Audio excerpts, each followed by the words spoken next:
The first video anyone sent me from my wedding night did not show my dress, my ring, or the man I had just married. It showed my father standing beneath a 40-foot digital billboard while cold April wind battered the microphone and blue-white light washed the color from his face. Behind him, traffic hissed over dry pavement.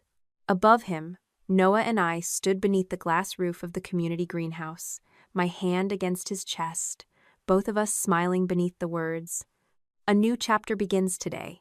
My Aunt Marlene had filmed from across the sidewalk. Her camera shook when Uncle Peter stepped toward my father and asked, "Raymond, why weren't you there?" Someone else said, "Tessa saved seats for you." My father looked toward the street instead of answering. The video ended when Aunt Marlene lowered her phone, but the questions did not. Weeks later, my mother gave my attorney screenshots from my father's phone. Cousins, former neighbors, people from his foundation, and relatives he had not spoken to in years had all asked some version of the same thing. Why weren't you there? Before I tell you how my wedding ended up on that billboard, I hope you are doing well today, and I hope you will stay with me to the end and subscribe to the channel for more stories about people who finally stop letting family rewrite the truth. The story really began 4 days earlier, on Monday morning, with a message I had already decided would be my last. Our formal invitations had gone out 6 weeks before the wedding. My parents had received theirs by certified mail because I had learned not to leave important facts open to interpretation. My younger sister, Brianna, had received hers at the townhouse she shared with her 8-year-old son, Lucas. Each invitation included a response card, an email address, and the deadline. None of them answered. I did not call every night. I did not send my mother pictures of my dress or ask my father to walk me down the aisle. Noah and I had chosen to enter together. Still, silence can occupy more space than an argument, and by the Monday before the wedding, I wanted one final answer recorded somewhere no one could later revise. At 8:17 that morning, I opened the family chat. "I'm getting married this Friday. I'd love to see you all." Brianna replied first. "We're busy. Don't expect us." My father's answer appeared less than a minute later. What a disgrace. My mother read both messages. Her name remained beneath them, with no reply. I typed 3 different answers. The first accused my father of confusing disgrace with disobedience. The second reminded Brianna that she had attended 2 charity luncheons for strangers that month but could not find 1 hour for her only sister. The third was longer and crueler, which meant it would have given my father exactly what he wanted. Proof that I was unstable, vindictive, and still desperate for his approval. I deleted all 3. "All right," I wrote. Then I silenced the chat, set my phone face down, and returned to the employment plan open on my laptop. That was the part my father never understood about me. He mistook restraint for surrender because he had spent most of his life around people who either obeyed him or exploded. He had no language for a woman who could hear an insult, document it, and continue with her day. At lunch, Noah found me at our kitchen table with a legal pad beside my computer and 2 ivory place cards near my elbow. One said Mom, the other said Dad. He placed a bowl of soup beside me and looked at the cards. "Do you still want them in the front row?" "I want the decision to be mine," I said. "They already made theirs." "I know they did." Noah pulled out the chair opposite me. He was 40 then, broad-shouldered, quieter than he had been when we were young, with a pale line near his temple that had come from a prison assault he rarely discussed. He never used his history to win arguments. That made it harder when he asked questions I did not want to answer. "Are the cards for them," he said, "or for the version of them you still hope might walk through the door?" I ran my thumb along the edge of my mother's name. Our wedding was not extravagant. We had saved for it from my salary as a vocational rehabilitation specialist and Noah's income as a job training coordinator. We rented a community greenhouse that held 72 guests, hired a local caterer, and skipped the expensive hotel ballroom my mother would have considered respectable. We still lived in the same 2-bedroom apartment where we had learned how to disagree without threatening to leave. Nothing about the wedding depended on my parents. That did not mean their absence had no weight. "I don't need Dad to approve of Noah Bennett," I said. "I need to know I gave him no excuse to claim he was excluded." Noah's expression tightened at the use of his full name. My father had spent years saying it as if it belonged in a criminal index. "And after that?" Noah asked. "After Friday, there are no more invitations." He studied me long enough to tell me he believed the boundary, but not yet the reason behind it. I can live with that, he said. I just won't watch you turn our wedding into a test they get to grade. I moved the place cards into the folder containing the seating chart. They don't get to grade anything. That afternoon, we drove 12 minutes to the Second Chapter Initiative's office. The organization had helped Noah find housing, counseling, and work after his release. It was also launching a public campaign called Life After Exoneration, built around a simple idea. Release was not the end of an injustice. It was the beginning of rebuilding a life that institutions had interrupted. Leah Marino, the communications director, met us in a small conference room with 2 printed billboard layouts taped to the wall. The first would run throughout the day on Friday. It showed Noah alone, standing inside a vocational workshop. Noah Bennett lost 11 years, the text read. He did not lose his future. The second layout held a gray box where a wedding photograph would be placed after the ceremony. Just married, it read beneath our names. A new chapter begins today. Leah tapped the gray square. The photographer sends 3 pre-formatted options by 7:45. You both choose one. If either of you says no, the daytime version stays up. The digital board changes at 8:30. Noah folded his arms. No prison bars in the background. No language about me being saved by love. Tessa did not rescue me, and marriage is not evidence that I recovered correctly. Leah nodded and crossed those phrases from her notes, even though neither appeared in the drafts. You retain approval, she said. Both of you.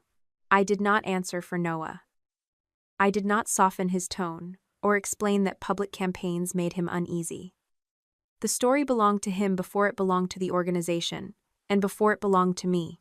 Leah handed us release forms and a distribution schedule. A line at the bottom listed nonprofit partners in a regional advertising coalition. I recognized the name of my father's organization, the Ward Road Safety Foundation, but I did not give it much thought. The schedule had gone to dozens of groups. At the time, I assumed my father would learn about the billboard only when everyone else did. That assumption lasted less than a day. Before leaving, Noah signed the version, allowing our approved wedding image to run. I signed beside him. Leah placed both forms in a folder and said the final decision could still be withdrawn until 8 that evening. In the parking lot, Noah paused beside our car.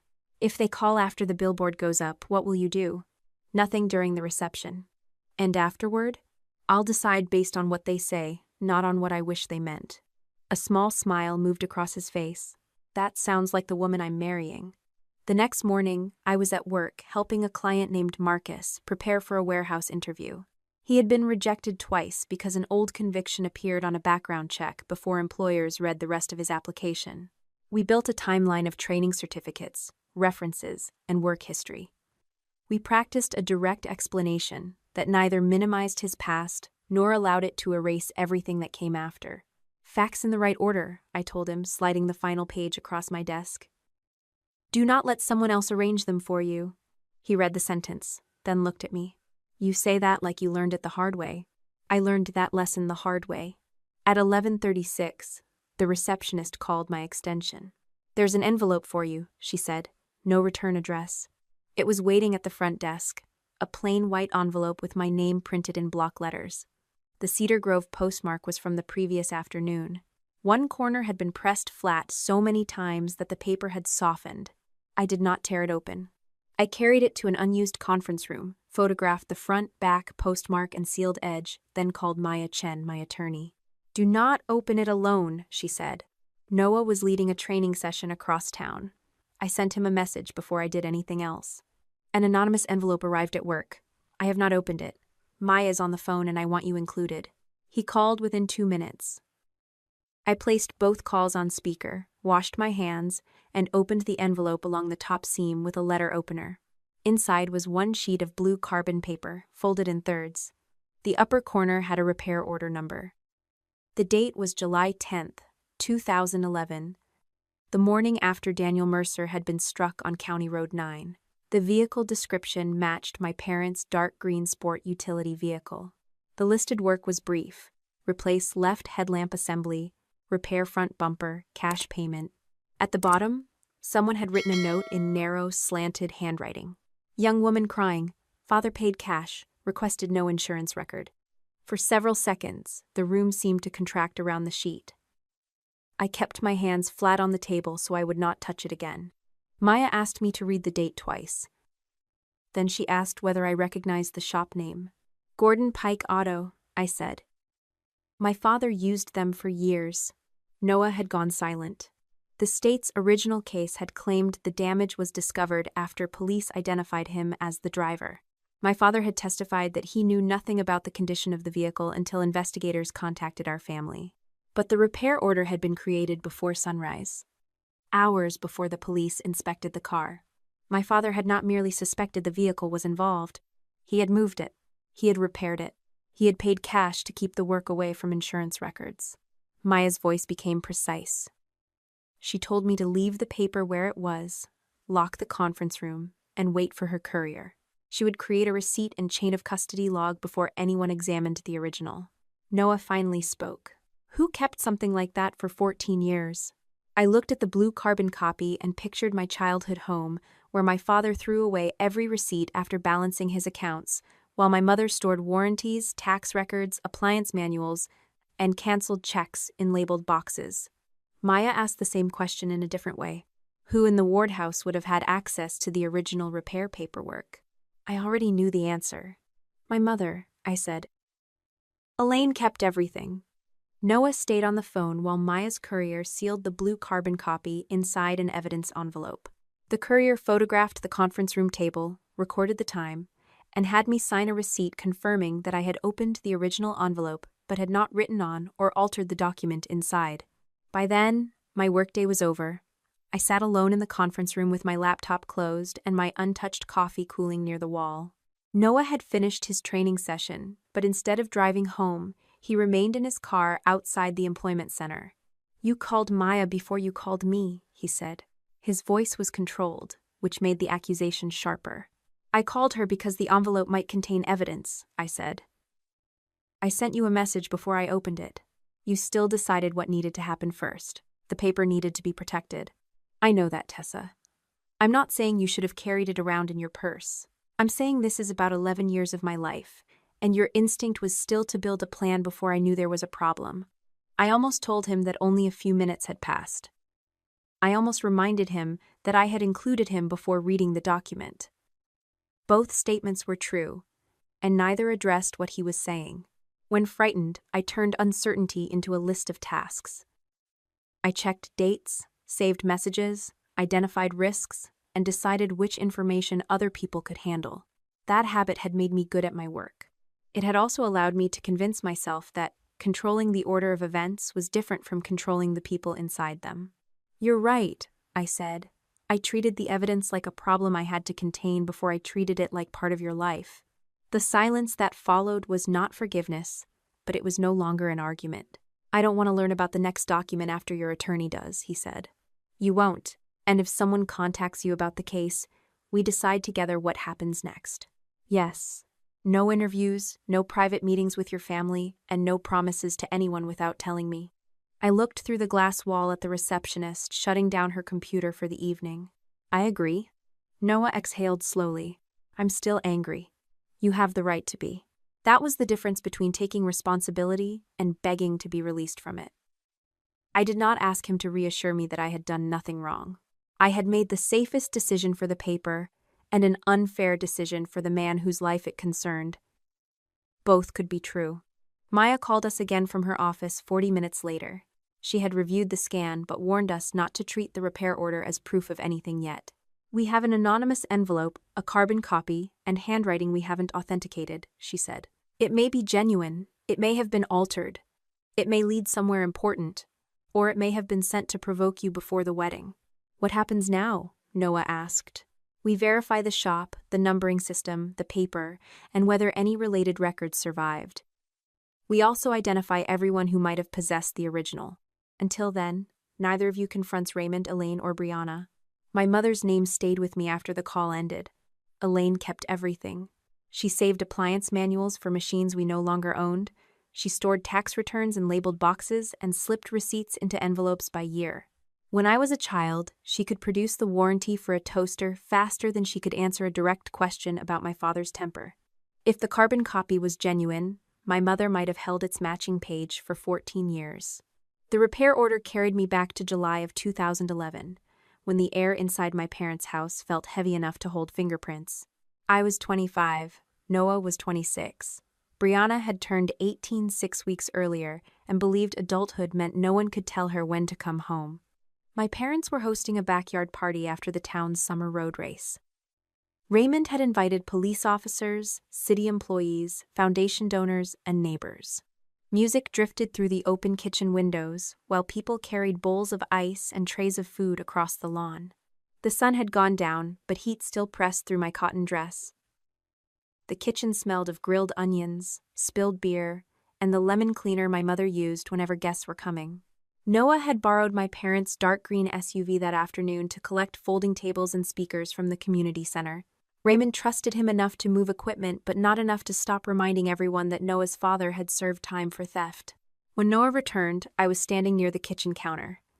He placed the main keys beside my purse and touched my wrist. "Truck's full of gas," he said. "Your dad's speakers survived. That may be the first good news he's had all week." Noah smiled, then carried the last speaker outside. A few minutes later, Brianna came through the kitchen wearing denim shorts and a white blouse.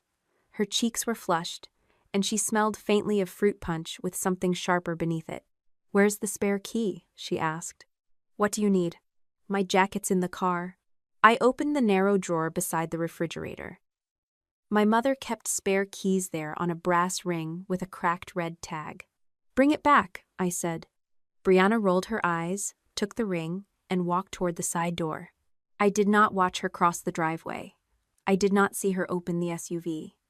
I assumed she wanted the jacket because the temperature would fall later. That assumption became one of the facts I replayed most often over the following years. Not because it proved what she did, but because it showed how little attention a life-changing moment could demand while it was happening. The party became louder after dark. Daniel Mercer arrived around 9 with 2 friends from high school. He and Noah had disliked each other for years. Daniel came from a family that owned 3 hardware stores, while Noah had grown up changing apartments whenever rent became impossible. Daniel treated that difference as evidence of character. I heard raised voices near the back fence, but by the time I reached them, other people were already separating the 2 men. Daniel's lip was bleeding. Noah's right hand was clenched. "What happened?" I asked. "He called my father a thief," Noah said. Daniel wiped blood from his mouth and laughed. "I called the whole family what they are." Noah moved toward him again, but I stepped between them and pushed both hands against his chest. "Go home," I said. His breathing was hard, and anger tightened every line of his face. "I'm not leaving you here with them. I'm not asking you to protect me. I'm asking you not to make this worse." He looked at Daniel, then at me. Finally, he opened his hand and walked toward the street. That punch became the foundation of the state's case. It gave prosecutors a motive simple enough for strangers to understand. Noah hated Daniel. Noah had driven the Ward SUV. Noah had left the party angry. Hours later, Daniel was found beside County Road 9 with injuries consistent with being struck by that vehicle. The rest was arranged around those facts. I left the party shortly after Noah. Brianna was gone, but no one seemed concerned. My mother said she had gone upstairs with a headache. Raymond said she was probably on the phone with friends. I did not check her room. The next morning, the spare keys were back in the kitchen drawer. I remember picking them up because the cracked red tag caught beneath my fingernail. Raymond stood behind me, pouring coffee. "Brianna returned these?" I asked. "She brought them back before she went upstairs." "What time?" "Early, why?" "She'd been drinking." Raymond set the coffee pot down. "She took a jacket from the car, Tessa. Don't invent a crisis because you're upset with your sister." His certainty closed the subject. That was one of his greatest skills. He could make a question sound irresponsible, merely because he did not want it asked. When police later questioned me about access to the SUV, I told them Noah had driven it that afternoon. I also told them Brianna had borrowed the spare key to get her jacket. Raymond was present during that conversation, even though he was not officially assigned to the case. He interrupted to explain that Brianna had returned the key well before the accident. The investigator wrote down that the spare had been accounted for. At trial, the prosecutor asked whether I had seen the key inside the house the following morning. I said yes. He asked whether Noah had possessed the main set after driving the SUV. I said he had returned it to the kitchen counter, but I could not say who touched it later. By the time my answer reached the jury, the uncertainty had disappeared. Noah had access to the SUV. Brianna's key had been safely returned. Daniel and Noah had fought. Noah had no reliable witness for part of the night. The state did not need every fact to be false. It only needed the facts arranged in the order most damaging to him. The blood on Noah's clothes appeared to finish the story. Daniel had been found shortly after midnight. Noah had been driving home in an old sedan borrowed from a coworker when he saw something near the shoulder of the road. He stopped, found Daniel barely conscious, and called emergency services. The recording later confirmed that Noah gave his name, described Daniel's breathing, and followed instructions to keep pressure on a wound near his shoulder. Daniel's blood soaked Noah's shirt and hands. When the first responding officer arrived, he saw the man who had punched Daniel hours earlier, kneeling beside him, covered in blood. Noah was detained before dawn. My father told me the arrest proved he had been right about Noah from the beginning.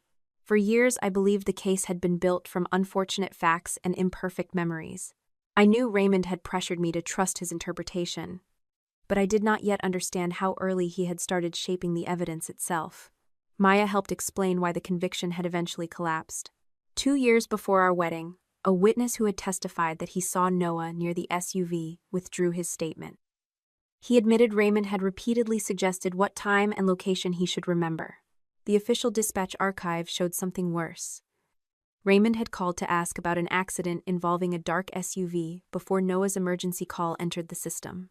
In his original statement, Raymond claimed he had learned about the collision only after police contacted the family. A transportation specialist then rebuilt the timeline using phone records, traffic cameras, and driving distances.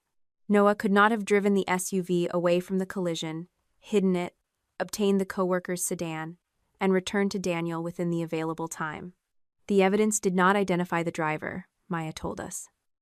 It established that the trial was unreliable and that the timeline used to convict Noah did not work. The prosecutor chose not to retry him. That decision released Noah. It did not put Brianna's name into the official record. It did not prove who repaired the SUV or who pressured witnesses. It did not explain why my father knew about the accident before Noah called for help. The carbon copy might answer part of that, but only if it survived verification.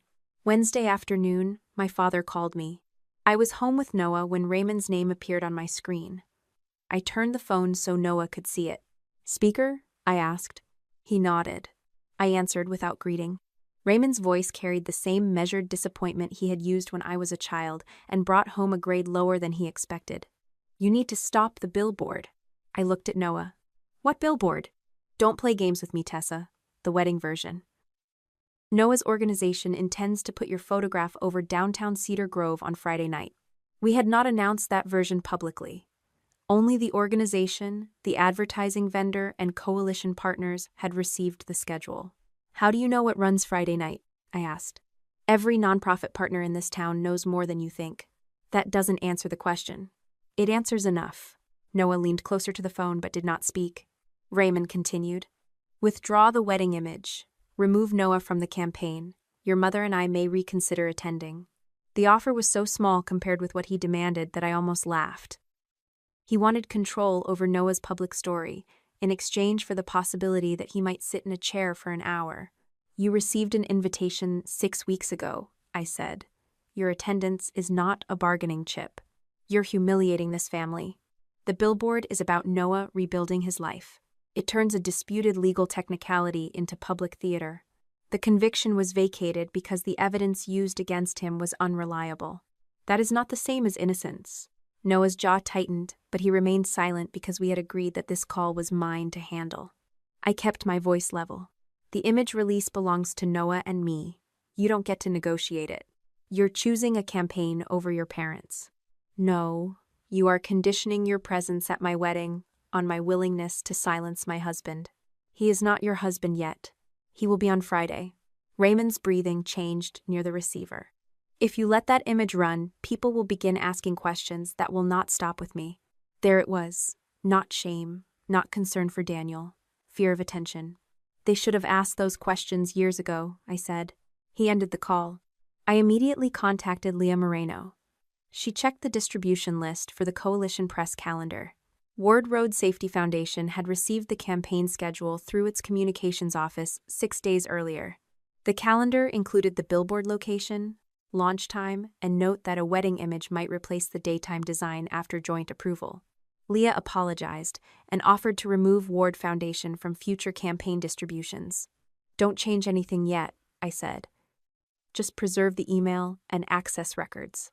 For the first time, we had a reasonable explanation for how Raymond knew. He had not guessed. Someone at his foundation had received the coalition schedule and placed it in front of him. 10 minutes later, my phone vibrated with a message from my father. Ask Noah what he never told you about Daniel. I turned the screen toward Noah. He read the message once. Then he looked away and pressed both palms against the edge of the kitchen counter. What is he talking about? I asked. Noah did not answer. The refrigerator hummed behind us. Outside, a car passed through the wet street, its tires pushing water against the curb. I waited, but the silence between us continued long enough to become an answer of its own. Noah kept both hands against the kitchen counter, while Raymond's message remained lit between us. Ask Noah what he never told you about Daniel. I did not repeat the question. Noah had read it. He knew I was waiting. Finally, he pulled out a chair and sat down. Your father wants you to think I hid something that changes the case, he said. It doesn't. That isn't the same as saying there was nothing. No. I sat across from him and moved my phone between us, screen down. I did not want Raymond's words occupying the center of the table. What happened with Daniel before the fight? Noah rubbed his thumb along a scratch in the wood. He started talking about my father. Said prison was where men in my family belonged. Then he said you would figure that out about me eventually. I heard the argument from the yard. You arrived after I hit him. I remembered Daniel's split lip and Noah's clenched fist, but I had never known who struck first. You threw the first punch? Yes. How many times? Once. Some people pulled us apart before I could do it again. The answer was direct, without an excuse folded inside it. What did you say to him? Noah looked toward the dark window above the sink. I told him he would regret talking about my family that way. My father had spent years presenting that sentence as a threat of future violence. A prosecutor had repeated it before the jury.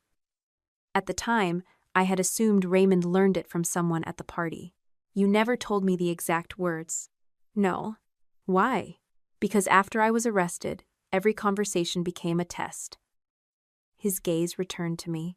If I admitted I punched Daniel, people treated that as proof I hit him with the car. If I explained why I punched him, they said I was minimizing violence. If I said I regretted it, they asked why an innocent man would sound guilty. You were guilty of hitting him. I know, but not of driving the sport utility vehicle. I know that too. His voice hardened on the last sentence. I understood why he had stayed silent. For years, people had required Noah to present himself as morally spotless before they would consider that he might be legally innocent. Any flaw became permission to ignore the difference between assaulting a man at a party and leaving him broken beside a rural road. You should have told me, I said. Yes. I'm not going to pretend the punch did not matter. I'm not asking you to.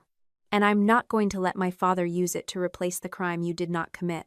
Some of the tension left Noah's shoulders. That is what he does, he said. He takes one true thing and builds a house around it until no one can see what is false. I picked up my phone and saved Raymond's message to the legal folder Maya had created. He sent this because the repair order scared him, or because he thinks you are still easier to control when you are disappointed in me.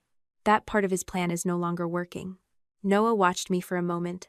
Daniel deserves the truth too. I agreed, but I did not call Daniel immediately. The document concerned his body, his memories, and the years he had spent believing Noah abandoned him. Turning up at his home with a carbon copy and questions would have repeated the same mistake everyone had already made, deciding that our need for an answer outweighed his right to choose when and how he participated. Maya helped me write a short email. I told Daniel that an anonymous document had arrived suggesting my father knew the Ward vehicle was involved before the police inspection. I said the document was being authenticated. I did not claim it proved who drove. I did not ask him to forgive Noah, support the campaign, or attend the wedding. I ended with one sentence. You do not owe me a response, but you deserve to know that the record may change again. Daniel answered the next morning. Thursday, 2 o'clock, Northside Coffee, back table near the accessible entrance. Come alone. The cafe was 18 minutes from my office and less than 10 from Daniel's apartment. I arrived early enough to make sure the rear entrance was clear, then stopped myself from moving chairs or asking the staff to prepare anything. Daniel had chosen the location because he knew how to use it. He did not need me arranging the room around him. He arrived at 2 precisely, guiding a dark manual wheelchair through the rear door. He was 41, with close-cropped brown hair and heavier shoulders than I remembered. His movements were efficient but deliberate. He positioned the chair at the end of the table, locked the wheels, and placed a thick folder beside his coffee. I stood, but he did not offer his hand. You look like your mother, he said. I hear that less often now. That was not a compliment. I understood. I sat only after he did. Daniel looked at my wedding ring finger, still bare for one more day. So, Noah Bennett gets a billboard, and I get another person asking me to reopen the worst night of my life. I did not ask you to reopen anything. You sent me an email about new evidence. I told you it existed. You chose this meeting. He studied my face, perhaps waiting for defensiveness. You rehearsed that answer? No, Maya told me not to promise outcomes. The rest is mine. Your attorney has rules. Noah's defense attorneys had rules. Your father had rules. Every one of them decided which parts of my story mattered. I know. No, you know what happened to Noah. That is not the same thing. I kept my hands around the paper cup without drinking. You are right. Daniel's expression shifted slightly, though not toward kindness. My parents spent years telling reporters that Noah destroyed our family. Then his lawyers started calling me evidence of an unfair conviction. Your father used my wheelchair at foundation dinners. Now an innocence organization uses Noah's release to show that life continues. Everyone has a version where my body proves their point. I am not here to ask you to prove mine. Then why are you here? Because the document concerns the vehicle that hit you. Because you should hear about it before it appears in an investigation or the news. If you tell me to leave after that, I will. I described the blue carbon copy without showing him the scan. Maya had advised me not to circulate it until the original was authenticated. Daniel listened without interrupting. When I finished, he looked down at the folder beside his coffee. Gordon Pike's shop? Yes. My father used to take our trucks there. Do you remember Gordon? I remember he stopped coming to foundation events after the second year. That was the first detail Daniel offered voluntarily. Do you know why? No, Raymond said. Gordon moved away. He said my father's first name without respect or familiarity. It sounded like the name of a man whose authority had expired. Daniel opened his folder. My civil attorney sent this after Noah's conviction was vacated. Most of it came from old discovery and records my parents kept. I did not read all of it for months. He removed a printed dispatch log and placed it on the table, keeping one hand over the top edge. This stays with me. Of course. He pointed to an entry shortly before midnight on July 9th, 2011. The caller was listed as Raymond Ward. The call had gone to the county dispatch desk, not emergency services. According to the note, Raymond asked whether an injury collision involving a dark sport utility vehicle had been reported near County Road 9. The timestamp was 11:51. Noah's emergency call had begun at 11:59. I read both times again. My father testified that he learned about the accident after the police contacted our family. I remember, Daniel said. He told my parents the same thing. Did anyone question this? My attorney said the first call was classified as an inquiry, not a report. Raymond claimed he had heard a rumor from someone leaving the party. Did he name the person? Not in anything I have. Daniel removed a small digital recorder from the folder. He pressed a button, and static filled the space between us. Noah's younger voice came through the speaker, breathless and frightened. He gave his name. He described a man lying beside the road. He said Daniel was breathing, but not responding clearly. The dispatcher instructed him not to move Daniel's neck, and to apply pressure where he was bleeding. Noah stayed on the line. In the background, I heard Daniel make a low sound. Noah told him help was coming. He repeated it several times, even after the dispatcher said the ambulance was less than 2 minutes away. The recording ended with an officer ordering Noah to step back and show his hands. Daniel switched off the device. For 11 years, I believed he came back because he wanted to see whether I was dead, he said. I did not know what to say, so I did not fill the space. My parents told me he must have panicked after hitting me. Daniel continued. Your father said guilty people sometimes return to the scene. The prosecutor said the blood on Noah's clothes showed he had been close enough to cause my injuries. He was close because he helped you. Yes. Daniel's fingers tightened around the recorder. That does not erase what happened at the party.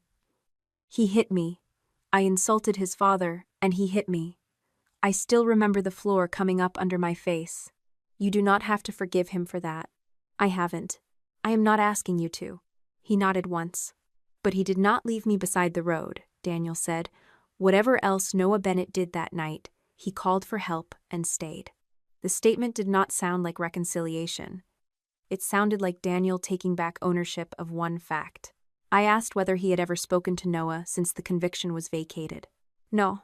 Do you want to? I do not know. That answer is enough. Daniel put the recorder away but left the dispatch log on the table. My parents received help from the Ward Road Safety Foundation, he said. Physical therapy equipment, part of a home modification. Transportation costs when my mother stopped driving at night. The foundation was not created until 2013. Correct. Raymond said he wanted something good to come from what happened.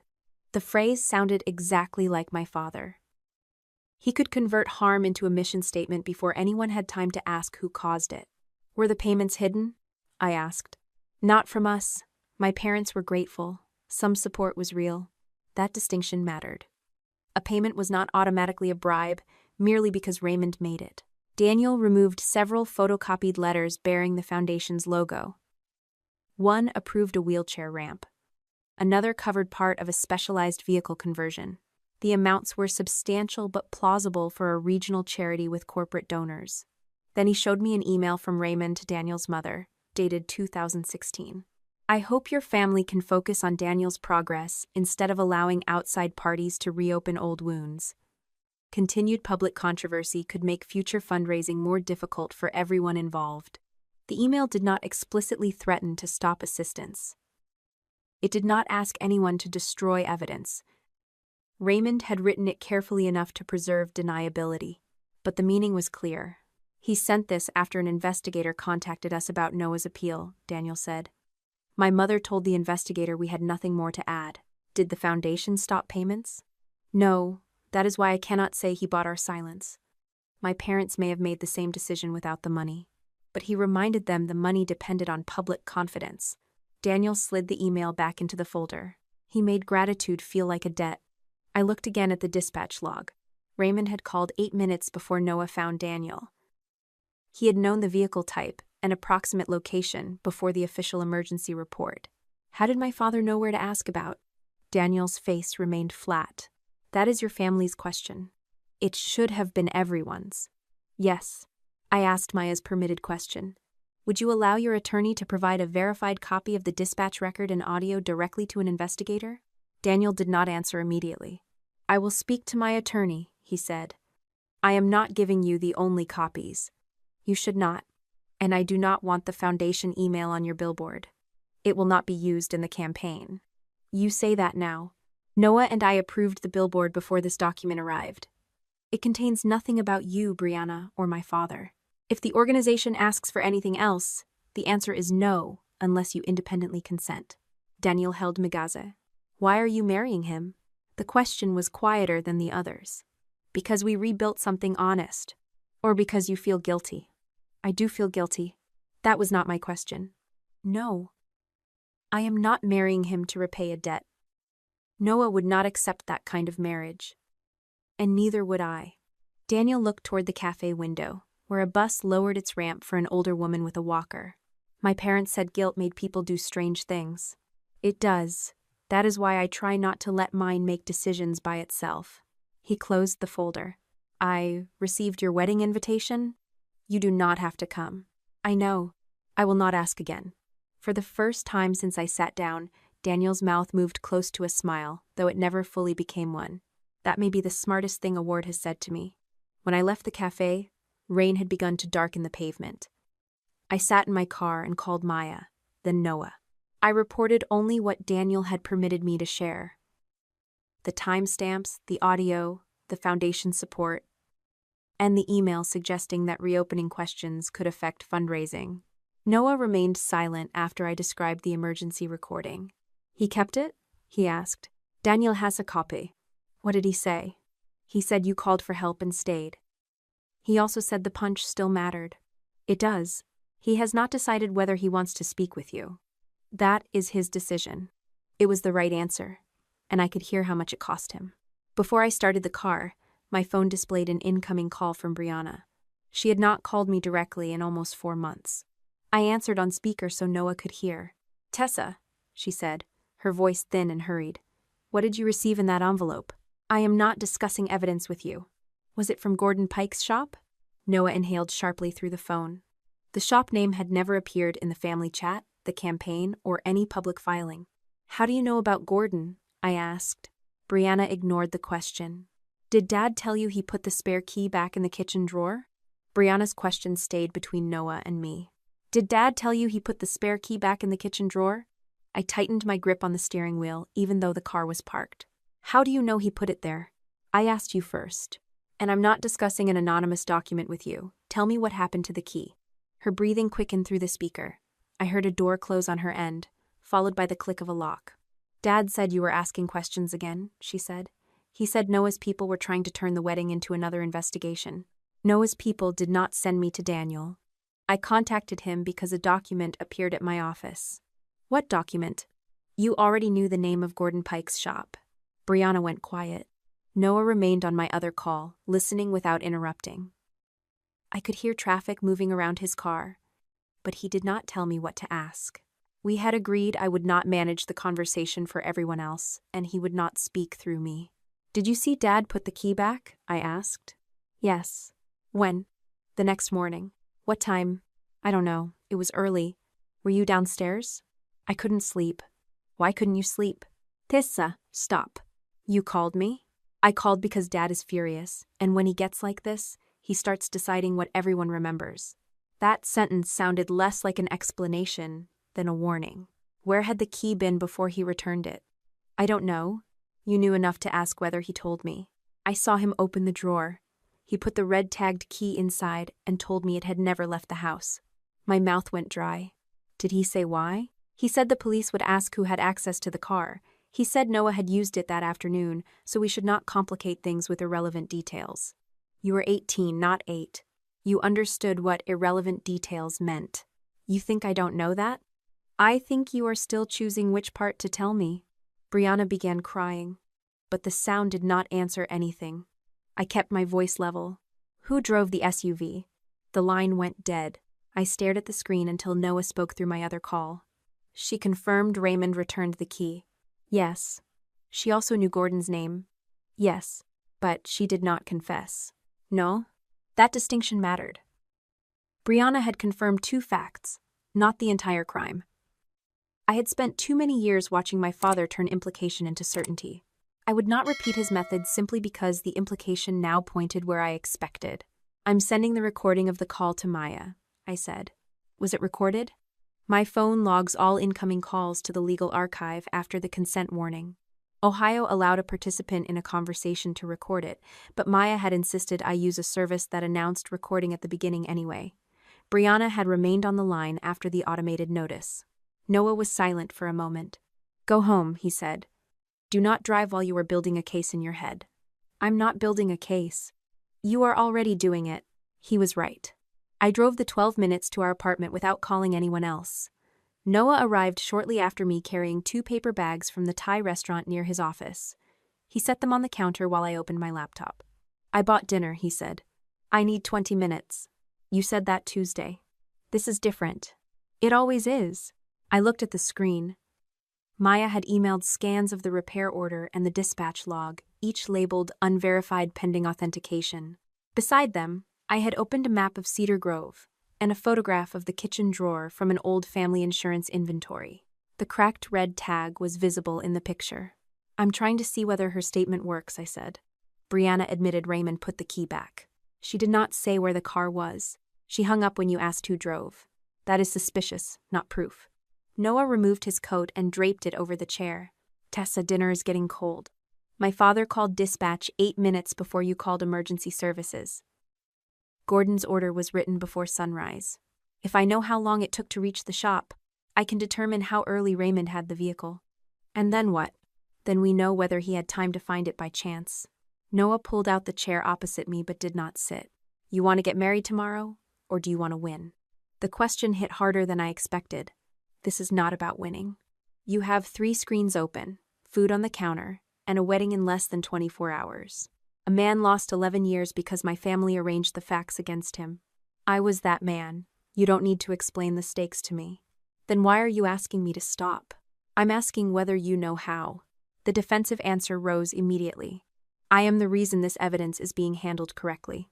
Noah's expression closed. The sentence sounded like my father. Not in content, but in structure. I had taken one useful action and turned it into permission to control the pace of everything around it. I shut the laptop. "I'm sorry." Noah sat down at last. "I don't want you to ignore the evidence," he said. "I want one day of our life that is not scheduled around what Raymond Ward did." I thought if I could complete the timeline before the wedding, I could keep it from following us into tomorrow. It will follow us whether the map is finished or not. I looked toward the 2 paper bags. When I cannot fix something, I organize it. I know. And when I organize it, I stop asking whether anyone else wants to live inside the plan. I know that too. He unpacked the food. We agreed that from noon on Friday until breakfast Saturday, neither of us would discuss the investigation unless there was an immediate legal or safety issue. Maya could receive evidence. Our attorneys could act. We would not turn the ceremony, photographs, or reception into an emergency strategy meeting. It was not an agreement to pretend nothing had happened. It was a boundary around one day. After dinner, I reopened the laptop, but this time Noah sat beside me. The timeline was less dramatic than the truth it suggested. Raymond had called county dispatch shortly before midnight. Gordon Pike's repair order had been opened at 4:48 the following morning. Gordon's old shop stood 23 minutes from my parents' house, but more than 30 minutes from the service road where Brianna had abandoned the SUV. According to an archived business listing, the shop normally opened at 7. The repair order existed more than 2 hours earlier. Raymond could not have driven around Cedar Grove hoping to stumble upon a damaged vehicle, taken it to a closed garage, persuaded the owner to begin work before dawn, and returned home in time to place the key in the drawer unless someone had told him where the SUV was hidden and arranged access to the shop. That did not yet prove Brianna was driving. It proved Raymond's involvement began before the police contacted our family. I closed the map and turned to Noah. There is something about the key I need to say without the courtroom version around it. He waited. "You know I testified that Brianna asked for the spare key." "Yes. I told myself she only wanted her jacket. That part is true. But I also knew she had been drinking." Noah looked at me without moving. "She smelled like alcohol," I continued. Her face was flushed. I still handed her the key because I did not believe she would drive. The next morning, when I saw it in the drawer, I asked Dad whether she had returned it. He said she had. I accepted that because I wanted the question closed. "You told the police she borrowed it." "I did. But when Raymond said she returned it before the crash, you backed his version." "Yes." "Did you believe him?" "I believed that the key being in the drawer meant he must be right." "That is not what I asked." I forced myself not to retreat into wording. I had doubts. I thought Brianna might have taken the car for a short drive. I did not think she hit Daniel, but I knew Dad was answering too quickly. I let his certainty replace mine. Noah stood and walked to the window. I did not follow him. For years, I had imagined honesty as a door that opened once. In reality, it opened in layers, and each layer revealed another place where fear had shaped memory. "You were 25, Noah said. "You knew your sister was drinking, and you gave her access to a vehicle." "Yes." "You knew Raymond was controlling the interview." "Yes." "You still trusted him over me." "Yes." He turned around. "I need time to be angry about that without you deciding it means I'm leaving." "I understand." Do you? I am trying to. His face tightened. I'm not asking you to carry what Brianna did, I'm not asking you to carry what Raymond did, but I cannot marry a version of you that turns every failure into something your father caused. I don't want you to. I also cannot spend tomorrow reassuring you that confession makes everything even. It doesn't. The answer did not soothe him, and I did not add another. Noah took his coat from the chair. I'm going to walk. Do you want me to come? No. Will you come back tonight? He paused at the door. Yes. I said I needed time, not an exit. After he left, I did not open the map again. At 7:15, Maya called. She had located Gordon Pike in a town about 40 miles north of Cedar Grove. He was retired and living with his daughter. He remembers Raymond bringing in a damaged ward vehicle before normal hours, Maya said. He remembers cash, a broken headlamp, and a young woman waiting outside or in another vehicle. He will not swear which daughter it was, and he does not remember exact dialogue. That is less than the note says, which is why we do not improve his memory for him. Gordon did remember how the shop's paperwork worked. Each order had 3 sheets. A white original for the customer, a yellow shop copy, and a blue carbon sheet used at the workstation. The number on my copy matched the sequence used that summer. When Gordon sold the shop, boxed records were transferred to a commercial storage unit. Some had been damaged by water. Others might still exist. He is willing to let an investigator or record service inspect the boxes, Maya said. Not you, not Noah, and not a reporter. That is exactly what I want. Maya also reminded me that on Tuesday afternoon, after receiving the anonymous document, she had sent a limited preservation notice to Raymond, Elaine, Ward Road Safety Foundation, and the Foundation's independent counsel. It instructed them not to delete, alter, transfer, or destroy records related to the SUV, Gordon Pike Auto, Daniel's assistance payments, Noah's case, or communications about the current campaign. At that point, the notice was precautionary, she said. After Brianna's call, it matters more. Noah returned shortly before 9. His hair was damp from a light rain, and his face remained guarded. I told him what Gordon remembered, and what he did not. I also told him about the preservation notice. No surprises? He asked. No surprises. He nodded, then went to shower. We did not resolve the argument before bed. He slept beside me, but there was space between us, and I let it remain. Not every honest conversation deserved an immediate embrace. At 10:30 the next morning, while I was packing the garment bag for the greenhouse, Maya called again. Elaine contacted me through the email address on the preservation notice, she said. She attached a document Raymond wants her to sign. The file was titled Voluntary Affidavit of Elaine Ward. According to the draft, Elaine had noticed the damaged SUV after midnight in 2011, taken it to Gordon Pike's shop without Raymond's knowledge, paid for the repairs herself, and hidden the matter from her husband to protect Brianna from suspicion. The statement claimed Raymond learned about the repairs years later. My mother had not signed it. What does she say? I asked. Only that Raymond told her this would keep the family from being destroyed. Maya forwarded me a read-only copy. The metadata showed the file had been created on Raymond's home computer at 8:12 the previous night. That was more than 24 hours after his attorney and the Foundation Counsel received the preservation notice. Raymond was not merely defending an old account. He was writing a new one after being formally told the records might be reviewed. Noah read the draft beside me. He is giving your mother the entire crime, he said. Not the entire crime. Only the parts he thinks can still be traced. My phone vibrated before I finished the sentence. The message came from Brianna. Dad says Mom will take the fall. I think I'm next. Brianna's message arrived less than 24 hours before my wedding. Dad says Mom will take the fall. I think I'm next. I took a screenshot, forwarded it to Maya, and did not reply. Brianna had confirmed enough to show that Raymond was trying to divide the family into possible defendants, but she had still avoided the one question that mattered most. I was not going to spend the night before my wedding coaxing a confession from someone who already knew how to reach her own attorney. Friday morning was cool and dry, 55 degrees by noon, with pale sunlight moving across the windows of our apartment. Noah made coffee while I checked the weather once, confirmed the florist's arrival time, and then put my phone inside the zippered pocket of my overnight bag. There were no new messages from my parents. I did not send another one. The distance between Noah and me from the night before had not vanished, but it had changed. It no longer felt like a threat to the wedding.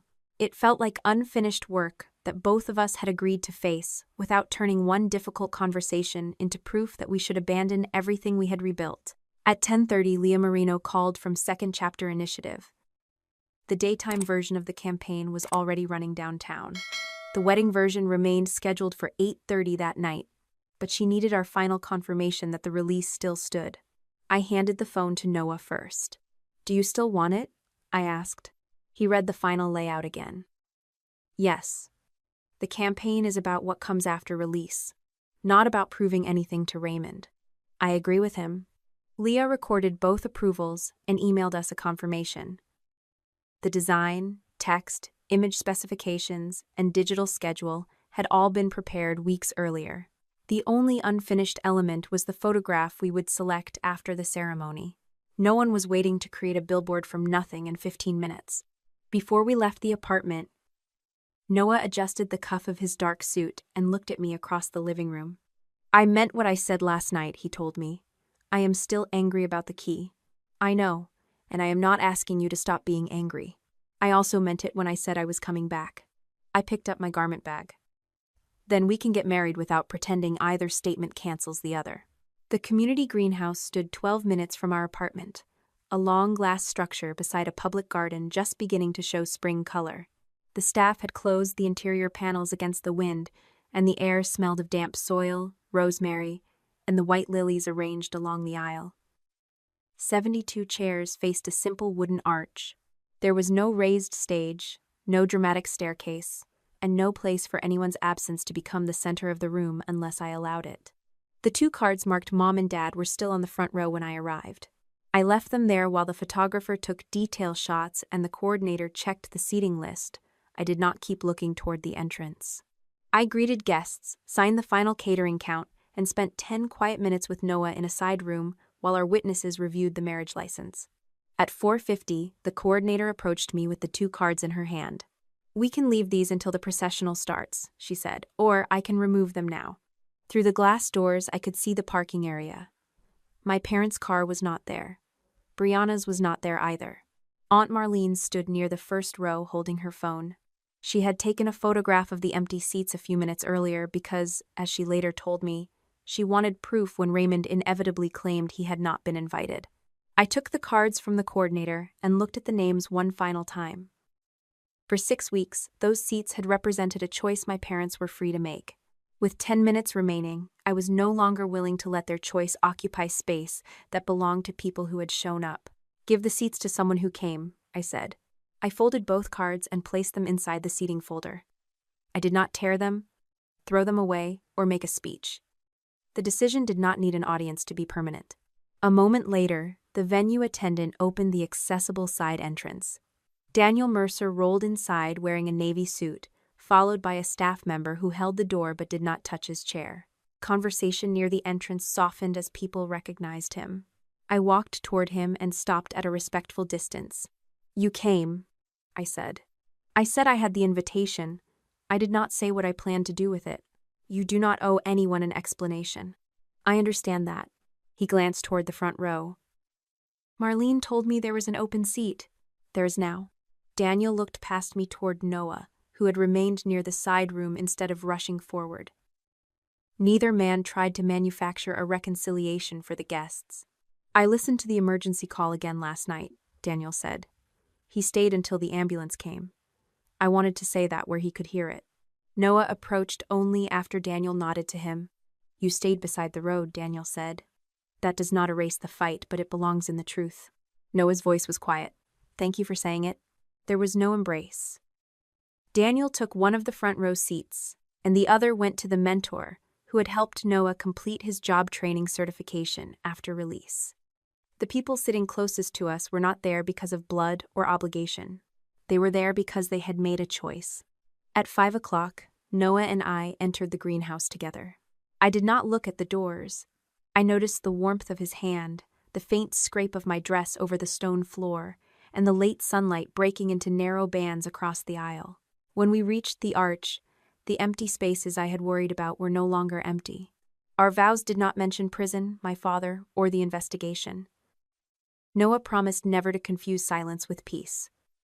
I promised not to decide what truth he could bear before giving him the chance to hear it.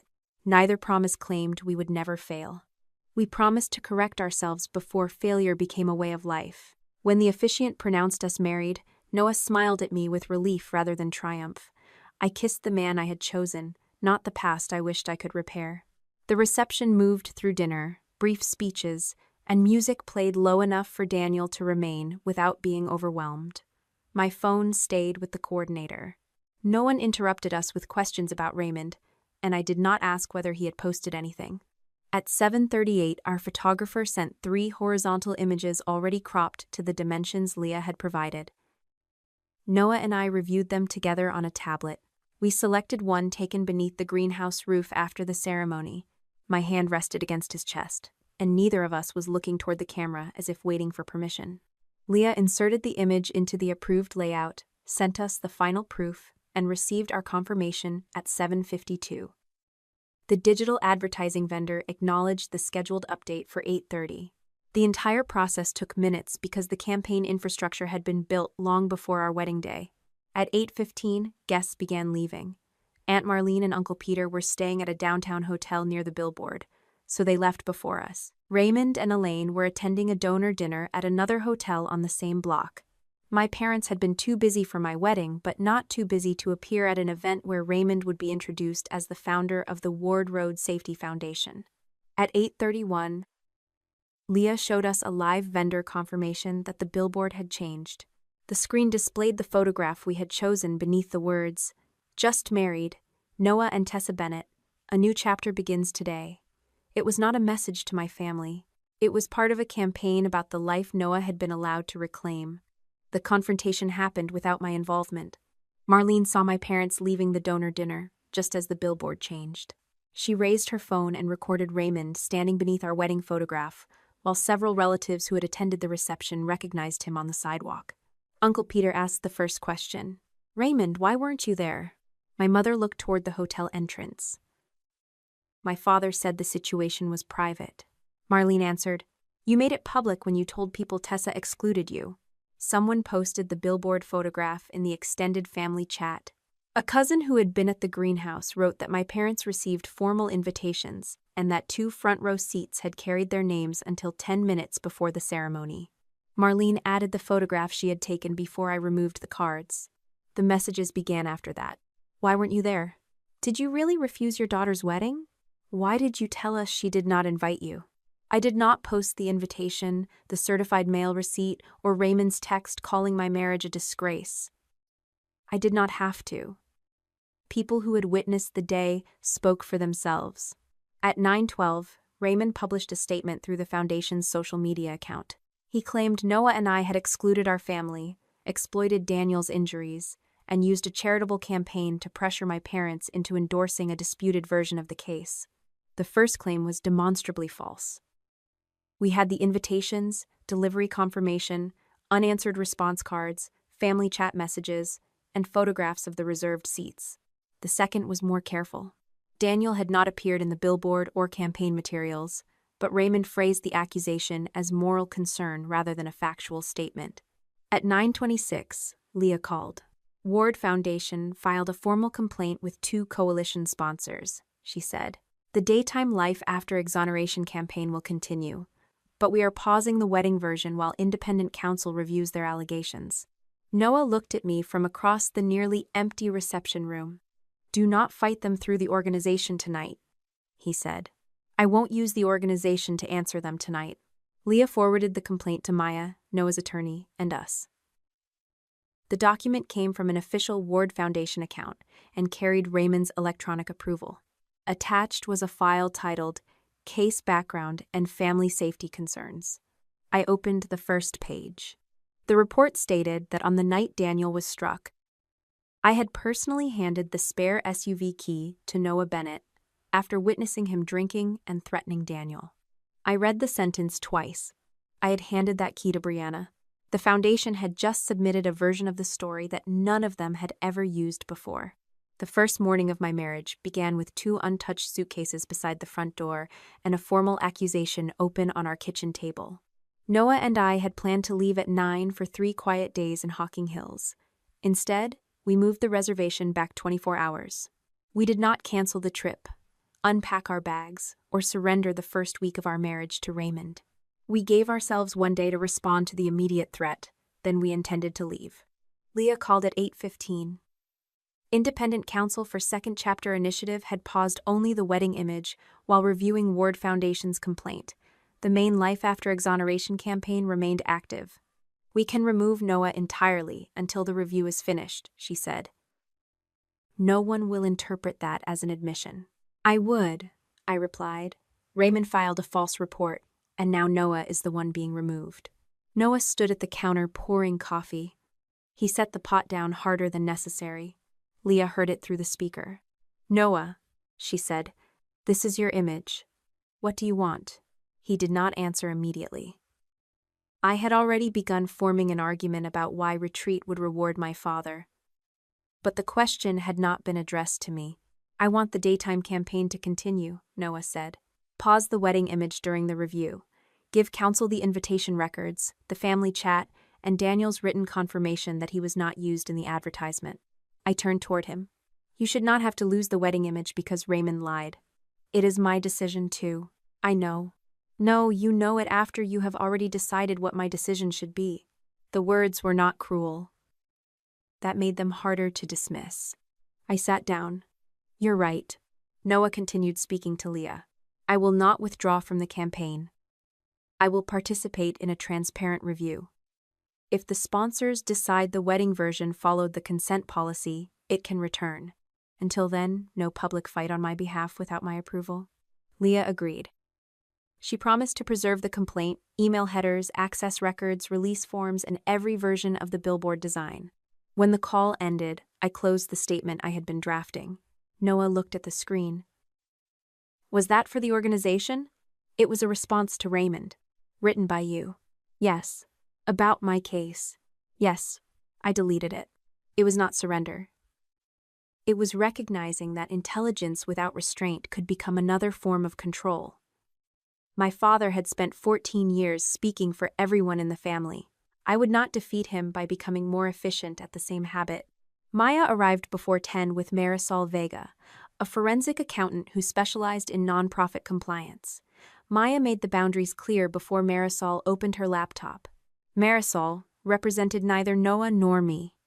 She had been retained only to review public records and materials, lawfully provided by Second Chapter's counsel. She would not access Ward Foundation's bank account, internal server, donor database, or private ledger without authorization. "The complaint itself tells us where it came from," Marisol said. "The email headers trace it to Ward Foundation's domain. The PDF properties show it was created under the Foundation Communications account and electronically approved through Raymond's profile." "That proves the source," Maya said, "not the truth of the contents or Raymond's criminal intent." Marisol nodded. "Exactly." She opened archived charity registrations, federal filings, and annual reports that Ward Foundation had posted publicly over the years. The organization had been incorporated in 2013, 2 years after Daniel was struck and about a year after Noah's conviction. Its stated mission was road safety education, victim support, and youth outreach. The early reports featured photographs of Raymond beside Daniel's parents. One caption called him the officer who transformed personal tragedy into community action. The tragedy had never been Raymond's to transform. Marisol found an entry in the Foundation's 2014 state filing for approximately $8,000 in outreach vehicle and equipment expenses. The amount alone meant nothing. Charities paid for vans, display trailers, maintenance, and event equipment all the time. Then she opened an archived impact report from the same year. One page thanked Gordon Pike Auto as a community outreach vendor. I leaned closer to the screen. Gordon's shop had no outreach program. "That is an inference," Marisol said. "We need the internal invoice and payment record before calling it false." What could the payment have been? A legitimate repair to a Foundation vehicle, a sponsorship, reimbursement for donated work, or something improperly classified. Public records only tell us the foundation reported an expense and publicly connected Gordon's business to its outreach operations. Noah studied the filing date. The shop repaired the Ward SUV in 2011. The foundation did not exist until 2013. Which means this was not the original cash payment, Marisol said. If it relates to that repair, it would have to be a later reimbursement or an attempt to move a private expense into the charity's books. That distinction closed one possible timeline error and opened another question. Raymond may have paid cash before dawn, then used the foundation years later to return the money or disguise the transaction after Noah's conviction. Marisol also found legal expenses reported under victim advocacy. The public filings did not name the client, so we could not claim they paid Brianna's personal attorney. But the amount appeared in a year when Brianna had been dealing with a private legal dispute. Again, it was a reason to audit, not proof of theft. My phone rang while Marisol was explaining the difference. Brianna's name appeared on the screen. I looked at Noah. She may be calling about her message. I stay, he said. I answered and immediately told Brianna that Noah, Maya, and Marisol were in the room. Are you recording this? She asked. Not without your consent. I have disabled the call recording service. I don't want strangers listening. Maya is my attorney. Marisol can leave. Noah stays because this concerns his life. Marisol gathered her laptop and stepped into the hall. Brianna remained silent long enough that I thought she might disconnect. Then I heard a child's voice in the distance. Lucas asked whether she had found his blue sweatshirt. Brianna told him to check the dryer. A door closed a moment later. He saw the billboard online, she said. One of his friends showed him. I waited. He asked why I wasn't at your wedding. What did you tell him? That adults sometimes have disagreements. You called my marriage a disgrace in front of the entire family chat. I know what I wrote. Then answer the question you avoided yesterday. Who drove the SUV? Her breath caught. I was driving. The sentence was so quiet that I checked the screen to make sure the call had not ended. Noah did not move. Maya picked up a pen but did not begin writing until Brianna continued. I took the spare key, she said. I told you I needed my jacket. I drove because I wanted to meet some friends at a house outside town. You had been drinking. I had 2 drinks. You were 18. 2 drinks were already illegal. And you smelled like more than 2. I don't know exactly how many. People kept filling the same cup. That was an explanation of how she lost count, not a denial. What happened on County Road 9? I asked. I looked down for a second. My phone lit up. When I looked back, someone was near the shoulder. Daniel. I did not know it was him until later. Did you stop? I hit the brakes. I got out, but he wasn't moving and there was blood. I panicked. Did you call emergency services? I called Dad. Noah turned away from the table. What did Raymond tell you to do? Maya asked. Brianna's voice tightened. I'm not giving a statement to your lawyer. She asked a question, I said. You may answer or call your own attorney. Brianna began crying. He told me to drive to the old county maintenance shed near the service road. He met me there. He put me in his car and told me not to touch anything else. What happened to the SUV? I don't know every detail. He took my phone, he drove me home, Mom helped me change clothes, and Daniel remained beside the road. I thought Dad had called someone. Did he say that? He said he would handle it. The phrase contained the entire Ward family system. Brianna created the emergency. Raymond took control. Elaine cleaned the visible damage. Everyone accepted that handling a problem mattered more than helping the person harmed by it. Noah found Daniel 8 minutes after Dad called county dispatch, I said. Your father knew where to ask because you had already called him. Yes. Why did you let Noah go to prison? I was 18. You were 19 by the time he went to trial. Dad said Noah would take a plea. He didn't. Then Dad said the state would convict him whether I spoke or not. He said changing my story would make me look guilty and destroy everyone. It would have revealed that you were guilty. Brianna's crying stopped. You think I don't live with that? I think Noah lived in prison with it. Daniel lives in a body changed by it. You lived in a house your father protected. I have Lucas now. Lucas does not erase what happened before he was born. I could lose everything. That is why you need your own lawyer. Not Dad's lawyer, not the Foundation's counsel, and not Maya. What happens if I confess officially? I cannot promise you immunity, custody outcomes, privacy, forgiveness, or protection from consequences. So you won't help me? I am helping you by refusing to lie. Brianna lowered her voice. If I tell the truth, will you still be my sister? I looked at Noah. He was staring out the window, his reflection faint against the morning light. Tell the truth, because Noah and Daniel deserve it, I said. Do not use it to purchase a relationship with me. She ended the call without saying goodbye. Maya immediately wrote a memorandum recording the time, participants, and what each person remembered. Because the call had not been recorded, the memorandum was not a substitute for Brianna's sworn statement. It was a record of what we had heard and a reason for her attorney to contact investigators.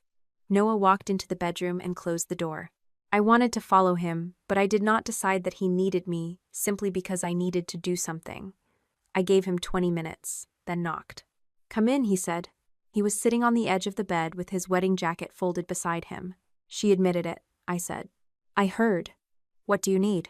I need her to say it where it counts. She will have to. No, she may decide fear still costs less than truth. I sat in the chair near the window rather than beside him.